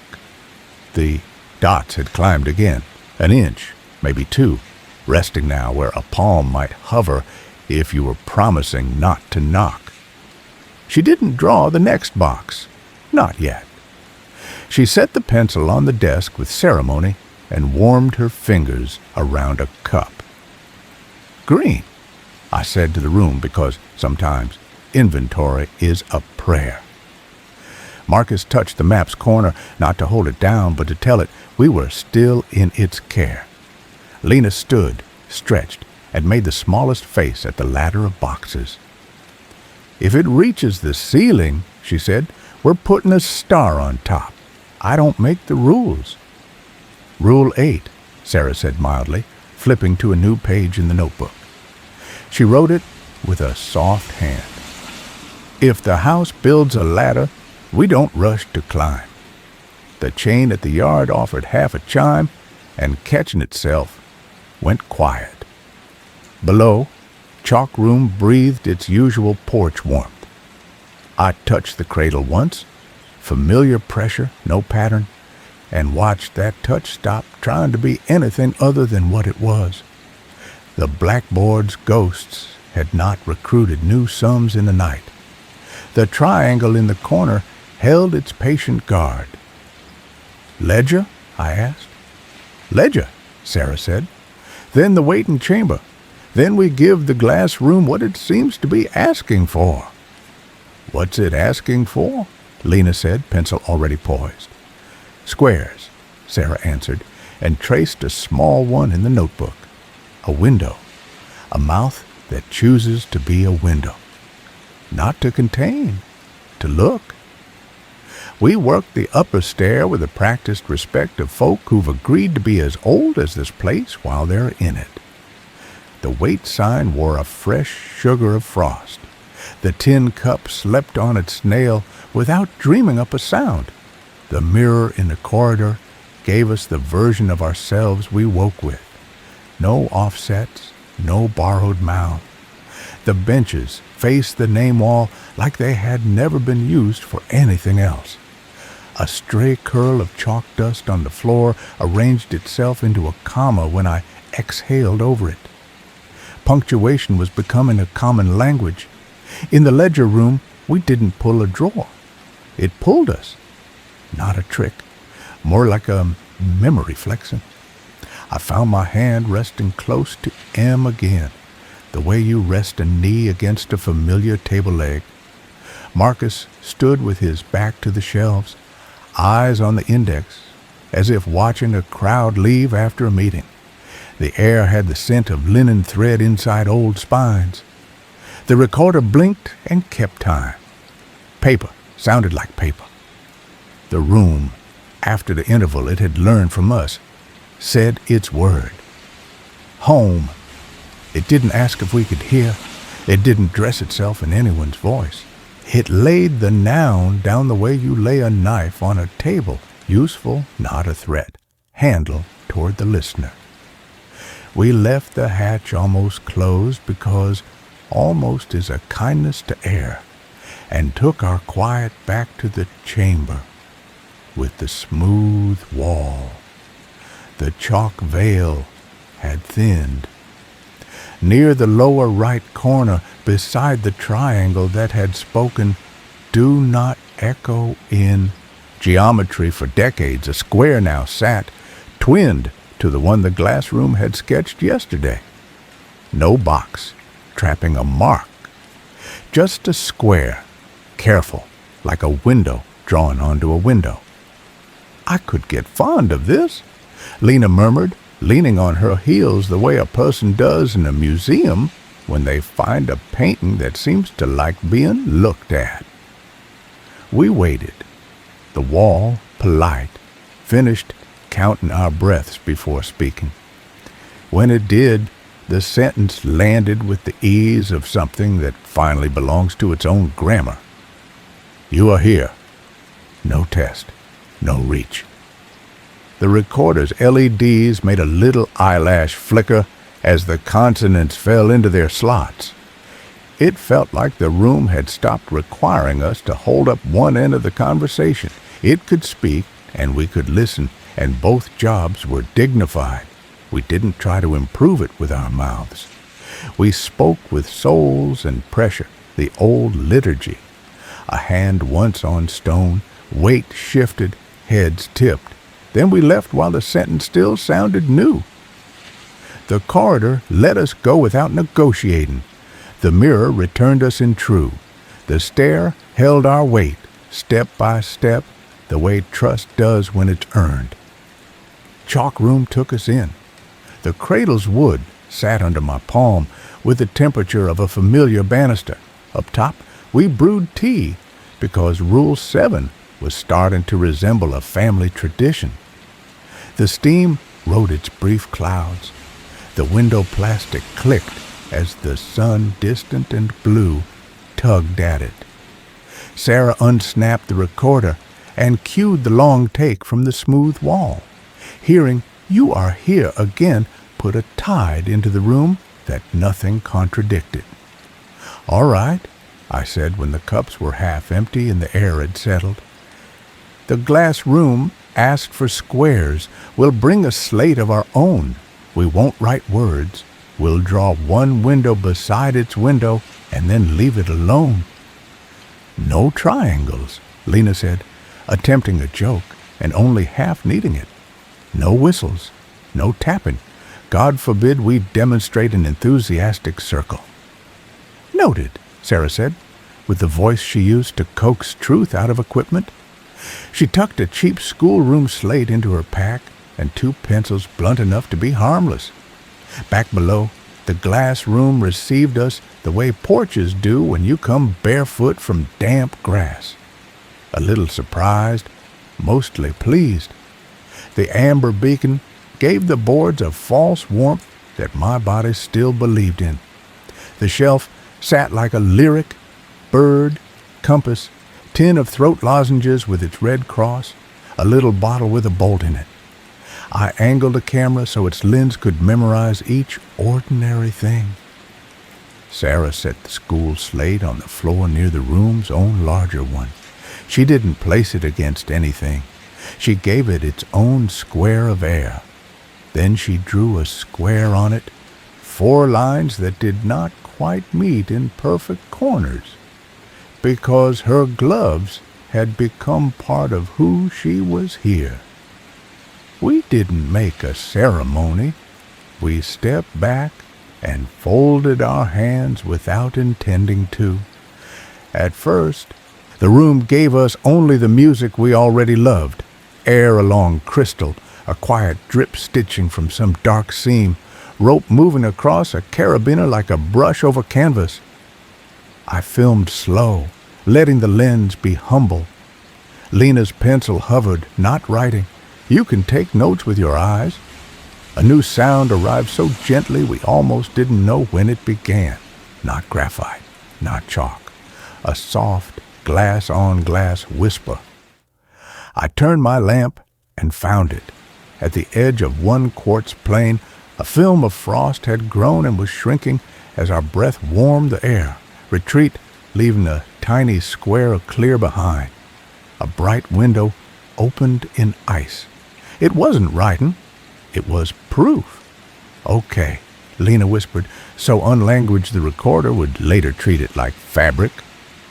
Marcus leaned his shoulder near the shelf without touching and looked as if looking were a gift rooms could eat.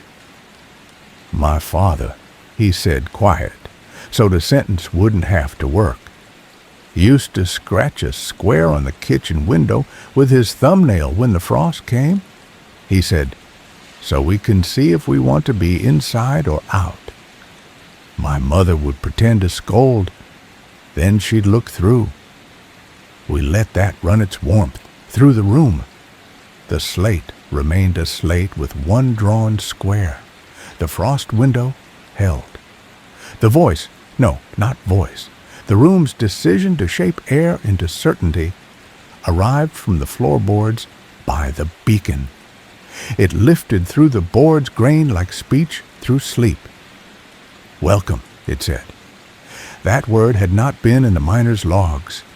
It had not belonged to any radio ruse. It sat there as if it had been waiting under heavier words and only now was allowed to stand. We didn't answer it. We made room. We left a small gap in ourselves where a reply could have gone, and the room filled the gap with light bouncing softly among its planes. On our way back, the stair felt shorter, not because we hurried, we didn't, but because the air had stopped adding extra numbers to our climbs. The corridor's mirror had nothing to prove. It showed me tired, yes, but square-shouldered, my mouth not apologizing for being mine. It showed Sarah with her braid not quite neat and perfectly hers. It gave Marcus his own mouth back without borrowing. It gave Lena a pencil above her left ear and left it there. Chalk room, patient as ever, cradle touch, blackboard ghosts. The triangle in the corner, a trust we keep even if we no longer need to be told. The office had grown an almost domestic echo, the kind that comes from a chair that's been sat in long enough to remember a person's weight. The door-frame dots had climbed to just shy of my hip. Sarah finally drew the next box, not around, not exactly above. She drew it offset, overlapping a corner of the last box and the space between, like panes. A window, beginning to be a window. The radio took the 2-minute and a little ahead of schedule said, "Green." It added, after a polite pause that somehow belonged to the mind's timing and not our nets, "Here." We didn't answer on the channel. We lifted our hands, 4 small acknowledgments. Then, because there was nothing to correct, we let our hands fall. We ate, and the stew tasted like heat, more than salt. Tea made its little miracle again. I set the recorder to play back the glass room's long take.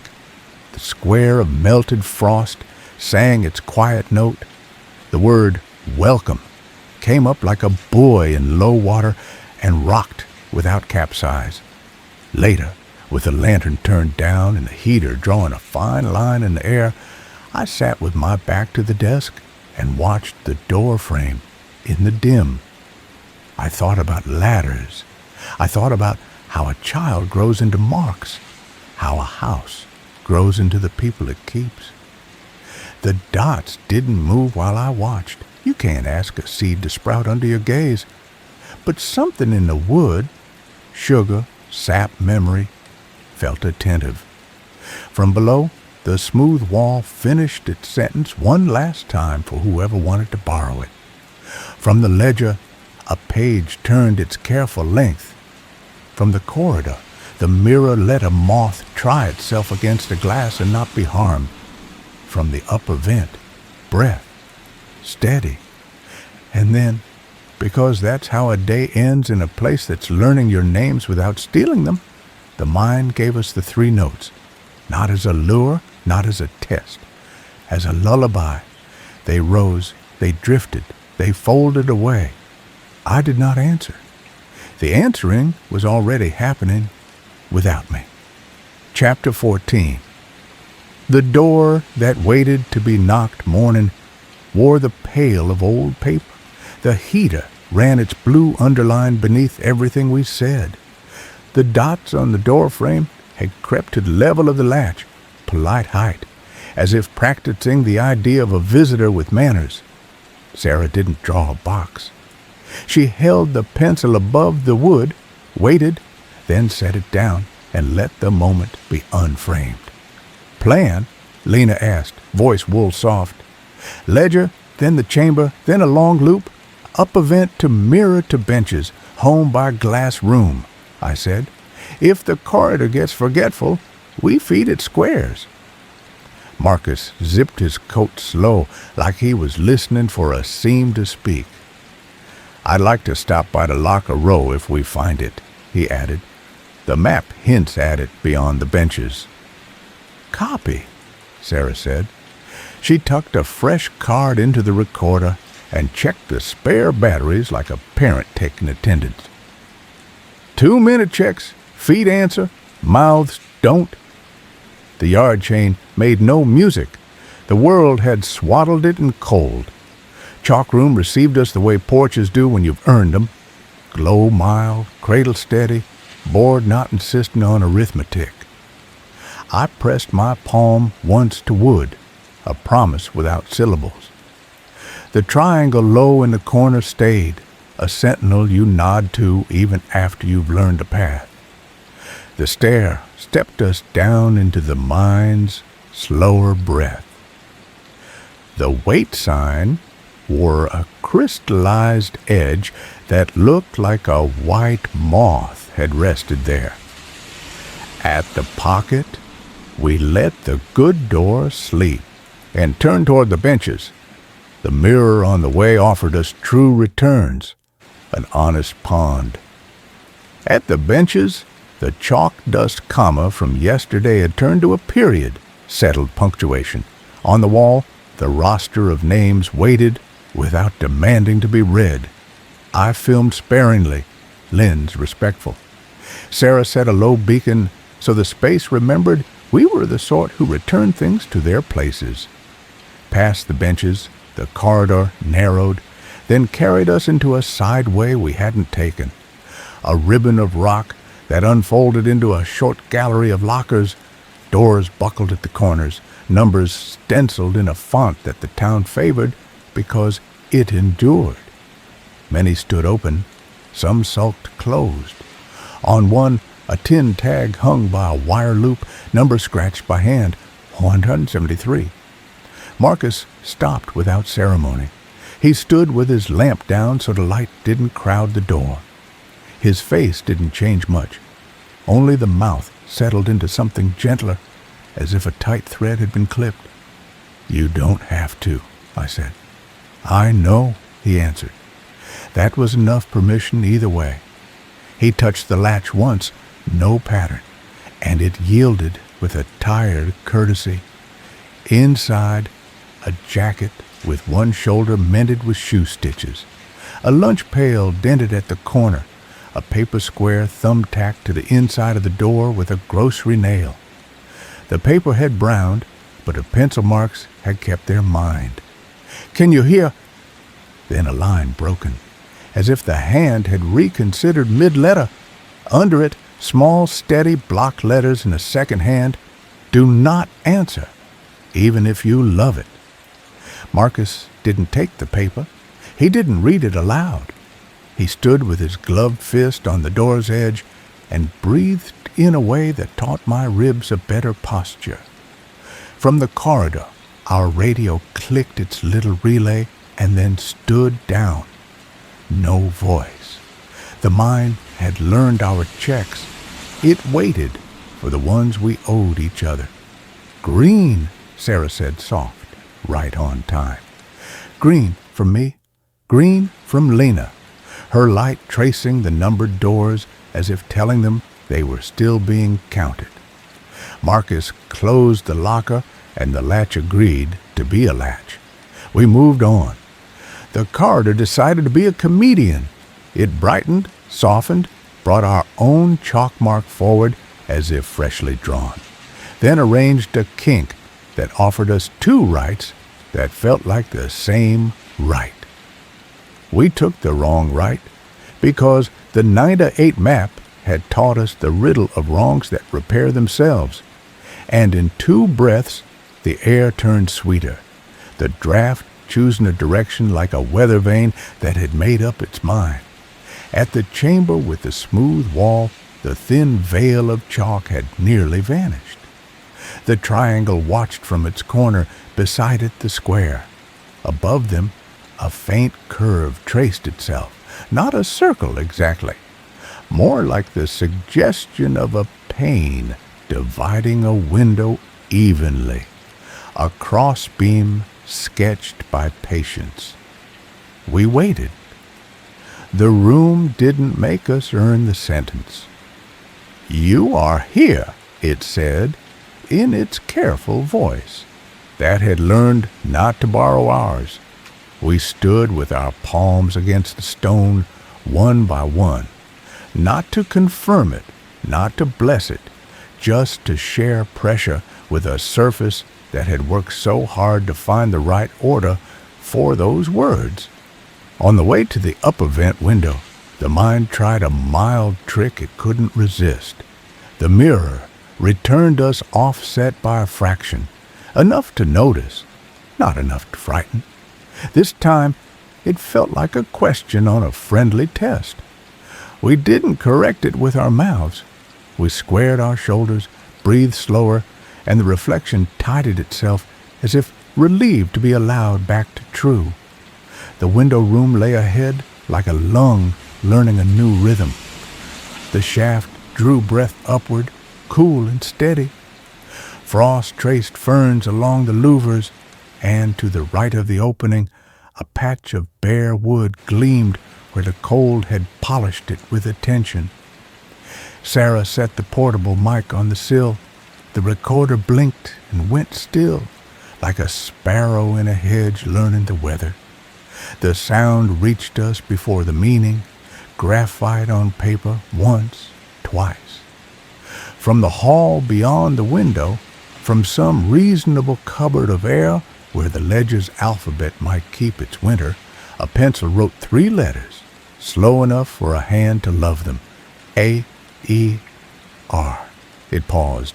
The mic caught the tiniest breath, human in shape, even if not in origin, and then, without strain, the last easy stroke. E. Here, the pencil said, in stroke language. The room didn't translate. It just held the word in grain and ice. We left the window with our steps measured. At the benches, Lena took out her own pencil, and on the far right edge of the roster wall where the stone had already accepted being written on, she drew a tiny square window, 2 panes by 2.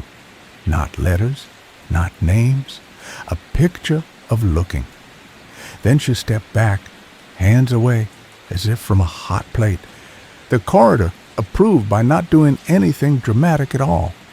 At the glass room, we paused at the threshold the way you pause before your grandmother's table, remembering that plates are also stories. The amber beacon made its small hearth. The drawn square on our little school slate lay where we'd put it, corners imperfect on purpose. On the larger slate by the crate, the room had added a second square, offset with grace.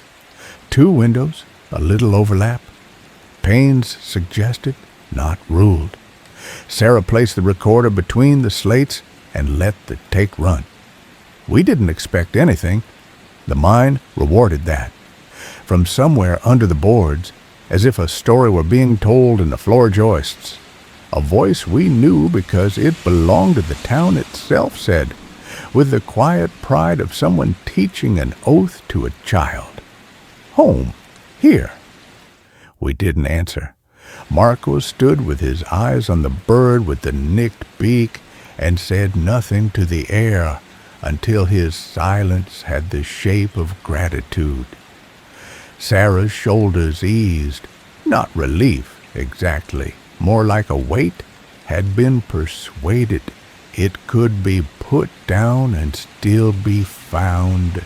Later, Lena wiped one glove on her thigh, as if to clean off a word she wasn't going to write, and then smiled at the slate as if it had winked.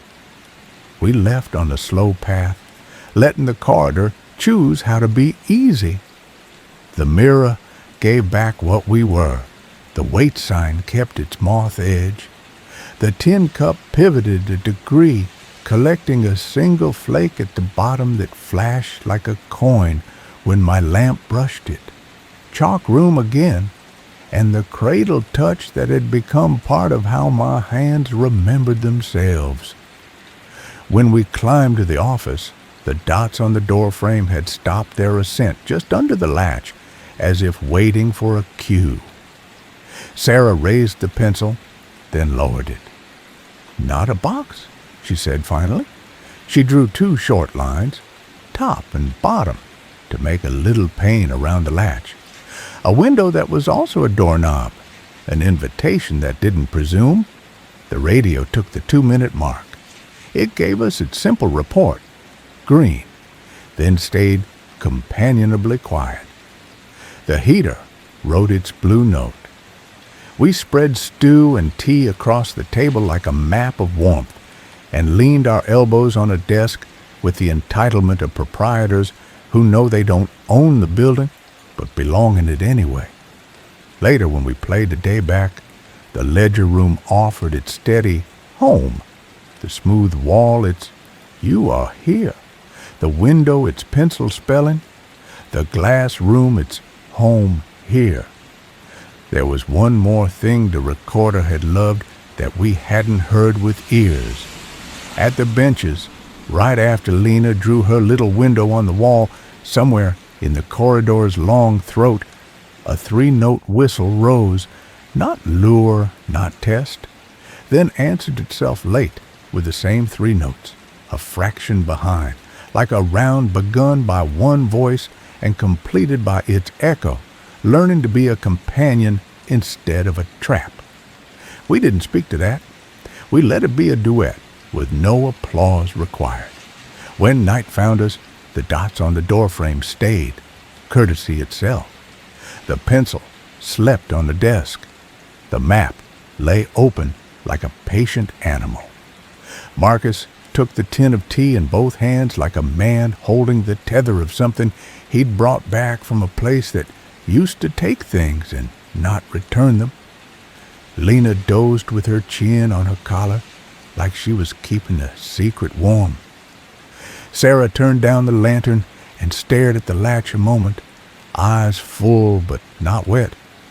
I lay there, remembering how roads end and houses begin, and listened as the mind rehearsed its few good sentences in the right order, then, almost as a bedtime joke to itself, moved 2 of the words around, here, home, and liked both versions enough to keep them.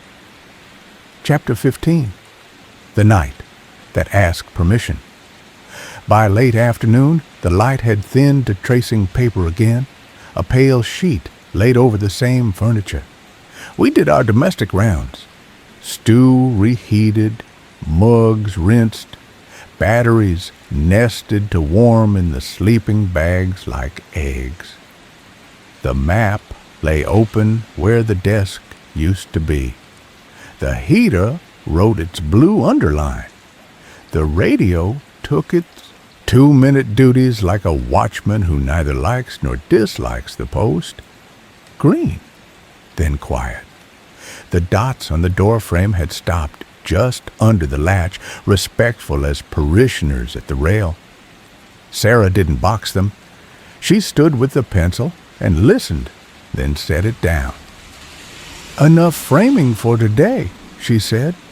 "We let it be a window without telling it which view to keep."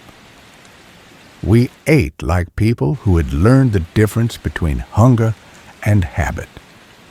Lena slid me the last square of chocolate, then shook her head when I tried to share. "Keep it," she said. "I'm practicing generosity in winter."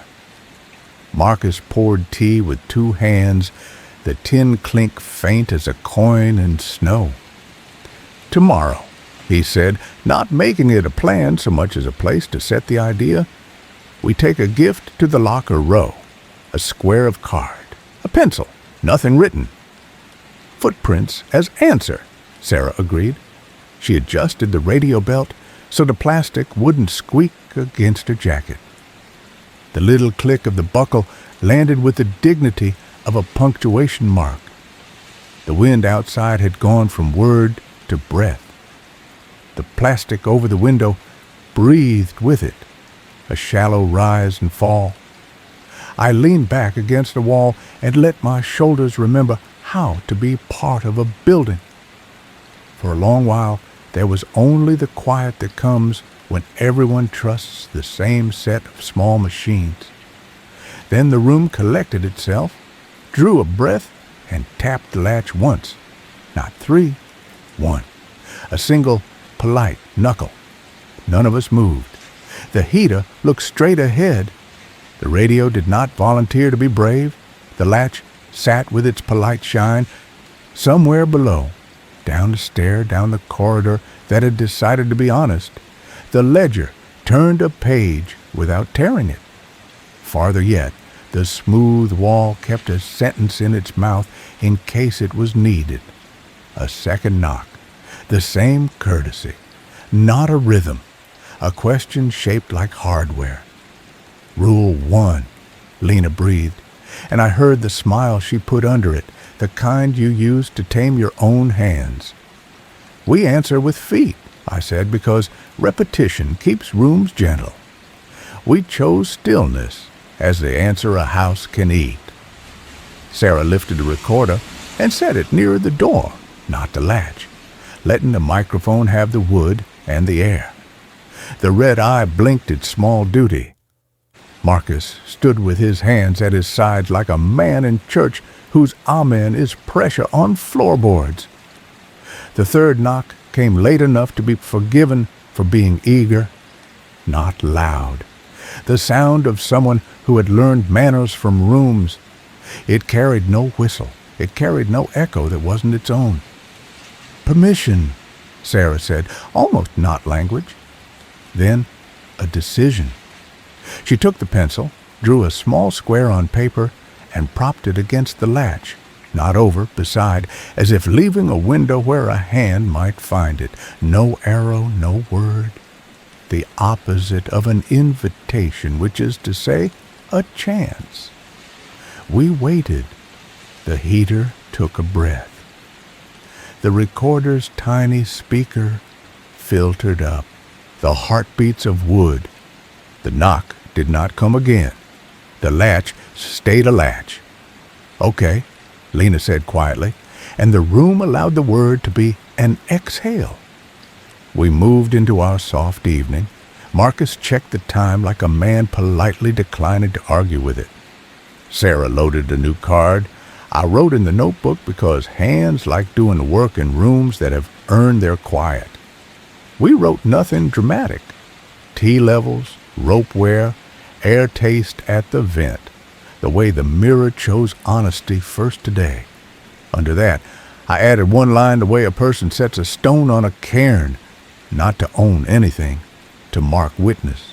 Knock. Once. Polite. Night came without narrating itself. The heat dropped half a degree to see if we'd notice. We didn't.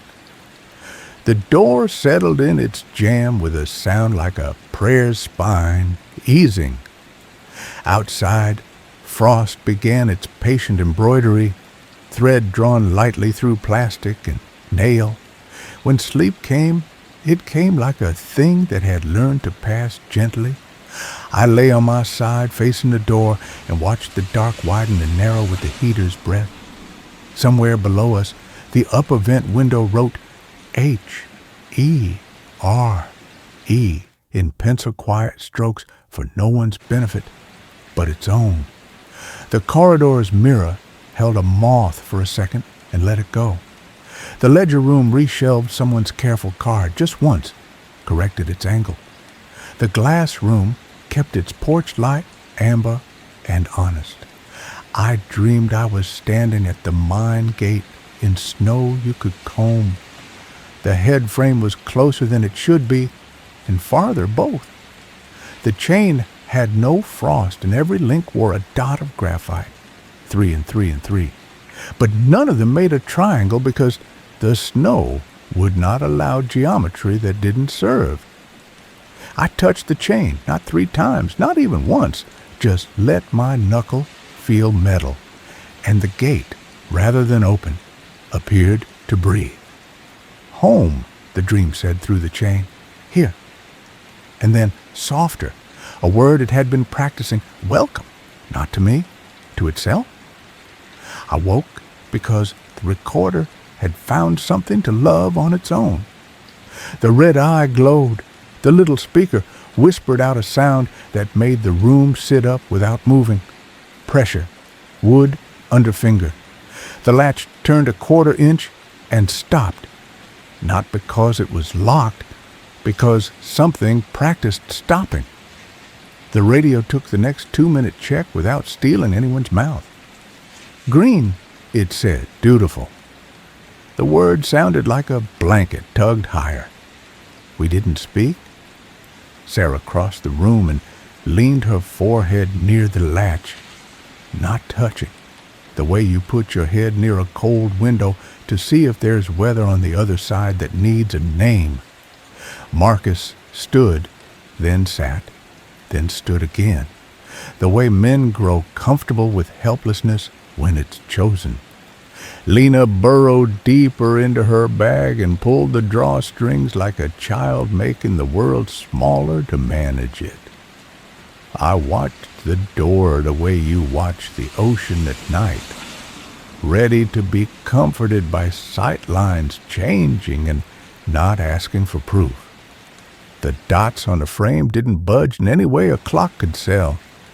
The squares Sarah had drawn in days before sat like panes, the idea of glass without the fragility. My breath made its small cloud and disappeared, the way it had learned to.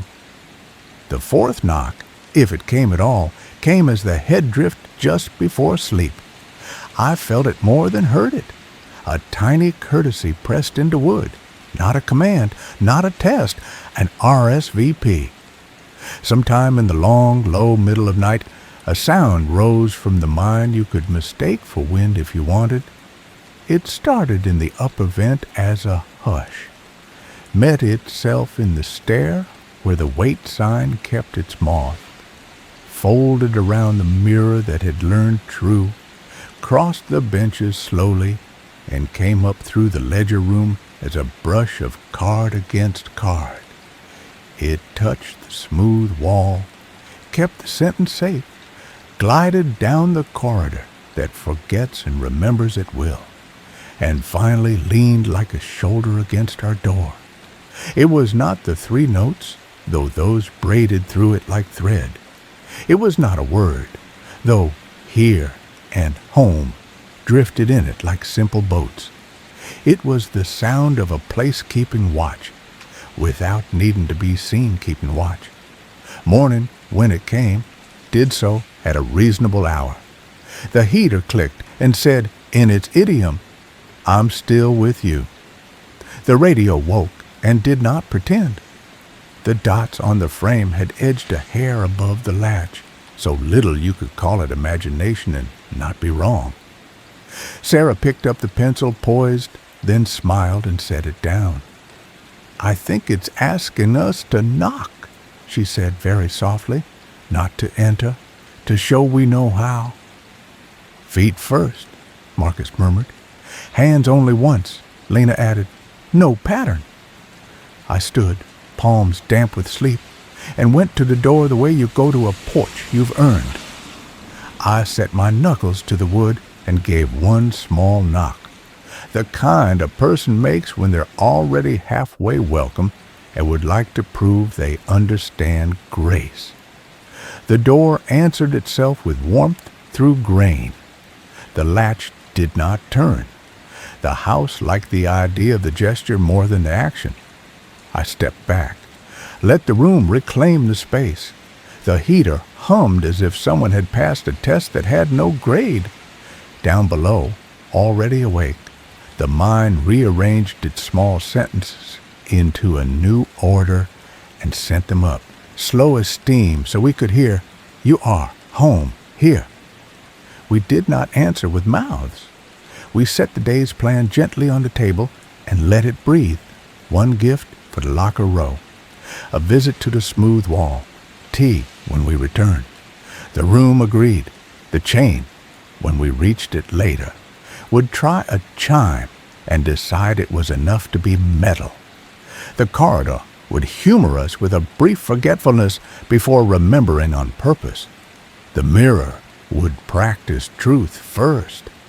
The glass room would hold its squares like windows learning sun.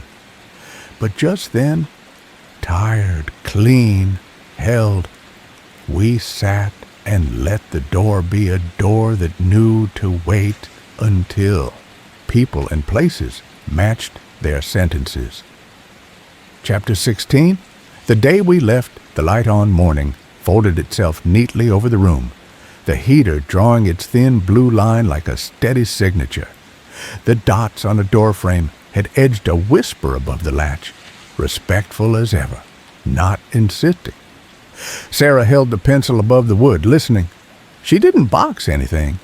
She made a single gentle pane, 2 short lines that framed nothing and invited everything. "We'll do it like we said," I told the room, and it accepted the plan without commentary. Gift to the locker row, smooth wall, window, glass room, home by tea. Lena tucked a square of card and a pencil stub into a tin, the way you pack a lunch for a child who's learning to love school. Marcus nodded once as if the map had asked for that small agreement and would work harder because of it. We move the way people do when a house has taught them how to leave and still belong to it. Quiet, with our hands remembering not to knock where knocking doesn't help. The yard chain offered a single uncertain chime and then decided to be metal again. Chalk room met us with its porch glow. The cradle's wood took one honest touch, a hello without pattern, and the blackboard's ghosts waited with patient arithmetic nobody needed to solve. The stair taught our feet its shallow rhythm. The wait sign had traded yesterday's frost moth for a clear edge, as if night had tidied. At the pocket, the good door minding the upper vent's window sat pleased with its hinge. We turned toward the benches and the wall of names. The mirror along the way returned us true the first time, the corridor's little mercy. Locker row listened before it showed us anything. We followed the numbers down to 173. The door kept its quiet. Marcus balanced the tin in his palm a second, then set it on the locker floor. Card, pencil, no words. He left the locker open by the width of 2 fingers and stepped back with his hands visible, a courtesy learned in kitchens and mines. From the corridor, paper made a soft sound of thought, not the ledger's shuffle, more the whisper of a grocery list erased and rewritten until it holds only what matters. Sarah set the recorder on the bench by the names and let silence be the responsible adult in the room. The red eye blinked. We breathed. "Check," she said into the net. "Sarah, green. Alex, green. Marcus, green. Lena, green. Plus, I resist the urge to draw a cartoon in a sacred hallway. Growth." We passed the mirror. It offered us a briefly offset version of ourselves, like a friend trying out a joke and blushing when we didn't laugh. We breathed slower. The reflection tidied, grateful. The smooth wall in the unfinished chamber had thinned its chalk veil down to fog. The triangle in the corner held its ancient caution. Beside it, the square had learned to look like a window. A faint cross beam, barely more than breath, suggested pains. We gave the room its interval. It spoke the sentence we'd been teaching each other, complete now and unhurried. "You are here." We didn't add to it. One by one, we set our palms to stone, not to bless, to agree. Pressure, then release. The recorder admired the consonants, filed them, moved on. At the upper vent window, light sat like a visit that had checked the forecast and dressed correctly. Frost traced new ferns along the louvers. On the sill, Sarah set the mic and stepped aside. The air came up steady, a good staircase for breath. Somewhere behind the wood, a pencil tried its letters again. H-E-R-E, no hurry, then rest. The mic loved it because microphones loved the sound of beginning. We left the window with our shoulders down and our hands not needing something to do. The corridor offered us the easy way. We took the honest one. At the benches, Lena added nothing. She stood in front of her small drawn window from yesterday, nodded at it. like you nodded a neighbor who shovels your side of the walk too, and walked on. The glass room kept its porch lamp, amber and patient. The bird with a nicked beak minded its seat on the shelf beside the compass we'd returned. The bolt in the bottle remained pleased with the idea of containment. Our little school slate lay where we left it, a square sketched badly on purpose. On the larger slate near the crate, the room had added another offset square, the corners almost meeting ours like hands reaching across a table. The crystals held our lamps the way a pond holds moonlight without making a fuss.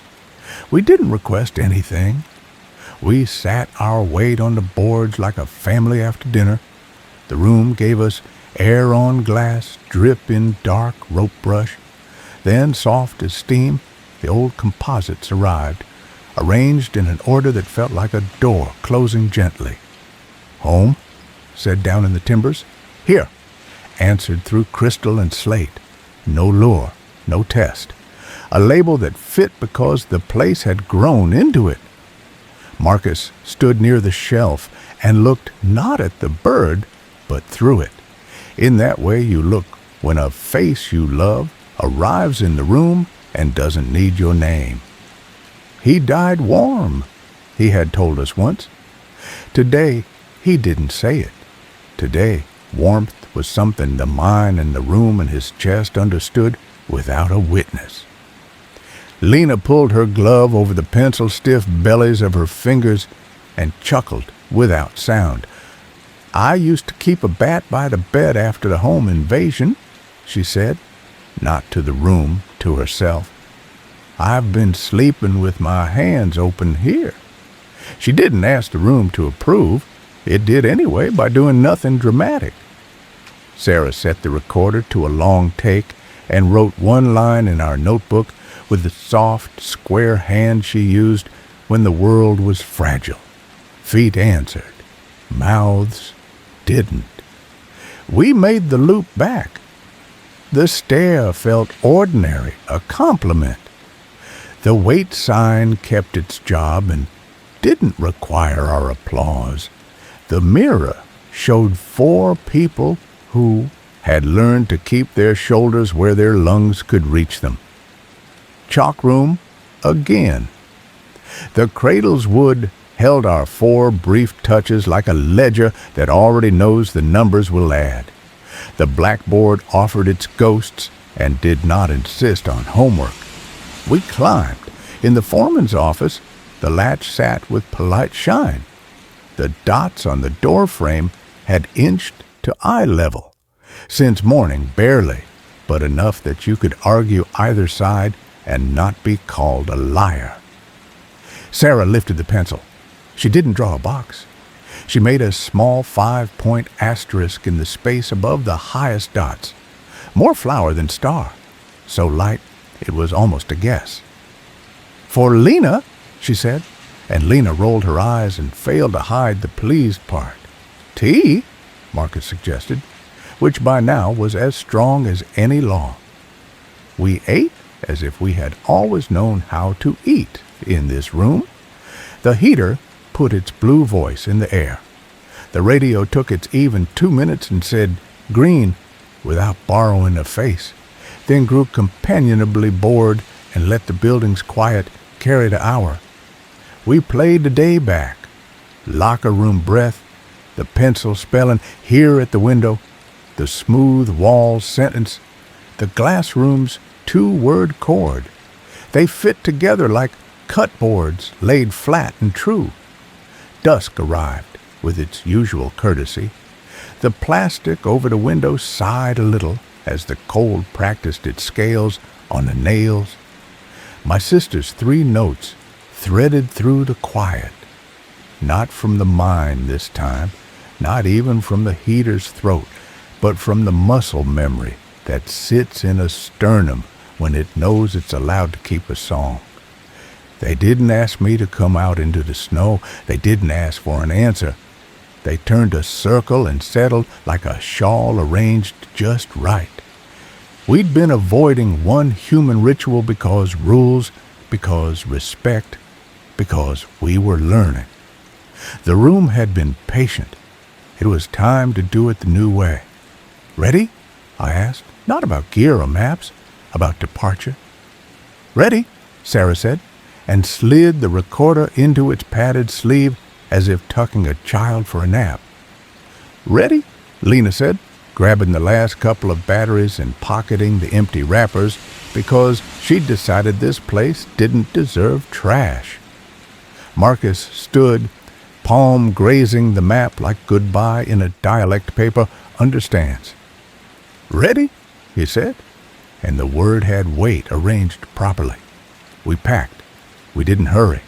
We made the room look like we found it, plus the faint graphite constellation of the ladder that wasn't quite a ladder, the window panes that weren't quite panes. Before we stepped out, I walked to the door and knocked once. No pattern, no test. The kind of knock you make when the porch light's on and you're already halfway sure the person inside is smiling. The latch warmed under my knuckle through grain. It didn't turn. The knock came back to me late from the stair and later from the ledger and latest from the smooth wall, each returning no louder than the last, like a round sung by rooms that have learned companion instead of trap. We stepped into the hall in a line that remembered our own names. The chain at the yard woke its voice, and for us, found enough of a chime to count as a goodbye. Snow let our boots right briefly, and then edited us kindly. A neighbor who straightens the path after you leave so the next traveler isn't confused. On the road out, the head frame stayed where it had decided it belonged. Not a warning anymore, just a landmark, a tall thing in a landscape that needed tall things. The sky was skimmed milk blue with a seam of pink near the bluff, the kind of light that makes a promise small enough to keep. We didn't talk much. The heater coughed, the tires hummed, the camera slept. At the first rise, the radio, unasked, cleared its throat. It said, "Green," in the tone of a friend who will water your plants without sending photos of the plants. It added, a second later, in a voice that wasn't ours because it didn't have to be, "Welcome." We didn't answer with mouths. We put our hands on the dash or the seat or our own knees and nodded once. 4 small gestures that meant, we heard. That meant, we know how to carry this without clutching. I looked back only once. The town was already learning to be only a shape in the snow. But in the foreman's office window, the square our beacon had warmed took the last of the light and kept it a little longer than physics strictly allows. I think the house had drawn its own pain there, an idea of glass in air. "You are here," I said quiet enough not to disturb anyone's conclusions, and for once the words didn't ask which you or where. "We are," Sarah answered, and the car agreed by staying between the shallow ruts where rubber has always learned its prayers. Night, polite, met us halfway and shook hands. The mind behind us rehearsed its handful of sentences, the way old songs hum themselves when you're doing dishes. I kept my sister's 3 notes in my pocket, warming them with my palm when I remembered, and forgetting them without guilt when I didn't. The camera would show all this later with less of the right kind of darkness, and that was okay. Not every room needs to be understood with the lights on. Somewhere miles back, a pencil would still be sitting on a locker floor beside a square of card. Somewhere below that, a wall would be holding a sentence in the correct order in case a new mouth needed to borrow it. A mirror would be practicing true first. A window would be spelling here for no one, then letting the word evaporate like frost. A door-frame ladder would wait at the latch for the knock of a hand that knows not to ask for everything. We drove until the sky forgot blue. We found a place where the plow had made a wider shoulder and let the engine idle while we watched our breath do the simplest work it knows. The heater's sound was gentler than any voice I could have tried to use on camera. I lifted the lens anyway, found 4 tired faces and a square of night-through glass. Pressed record without the old habit of tapping 3 times. "Hey," I said, not for the algorithm, not for the comments, just because saying something into the dark is part of how people leave a place kindly. We left the light on. The road in front of us went forward in the particular way roads do when you deserve a good one. Behind us, the town and the mine and a house kept watch the way all decent places do, quietly, with small sentences in the right order, patient with our footprints, pleased that we'd learned to knock once and to answer with our feet.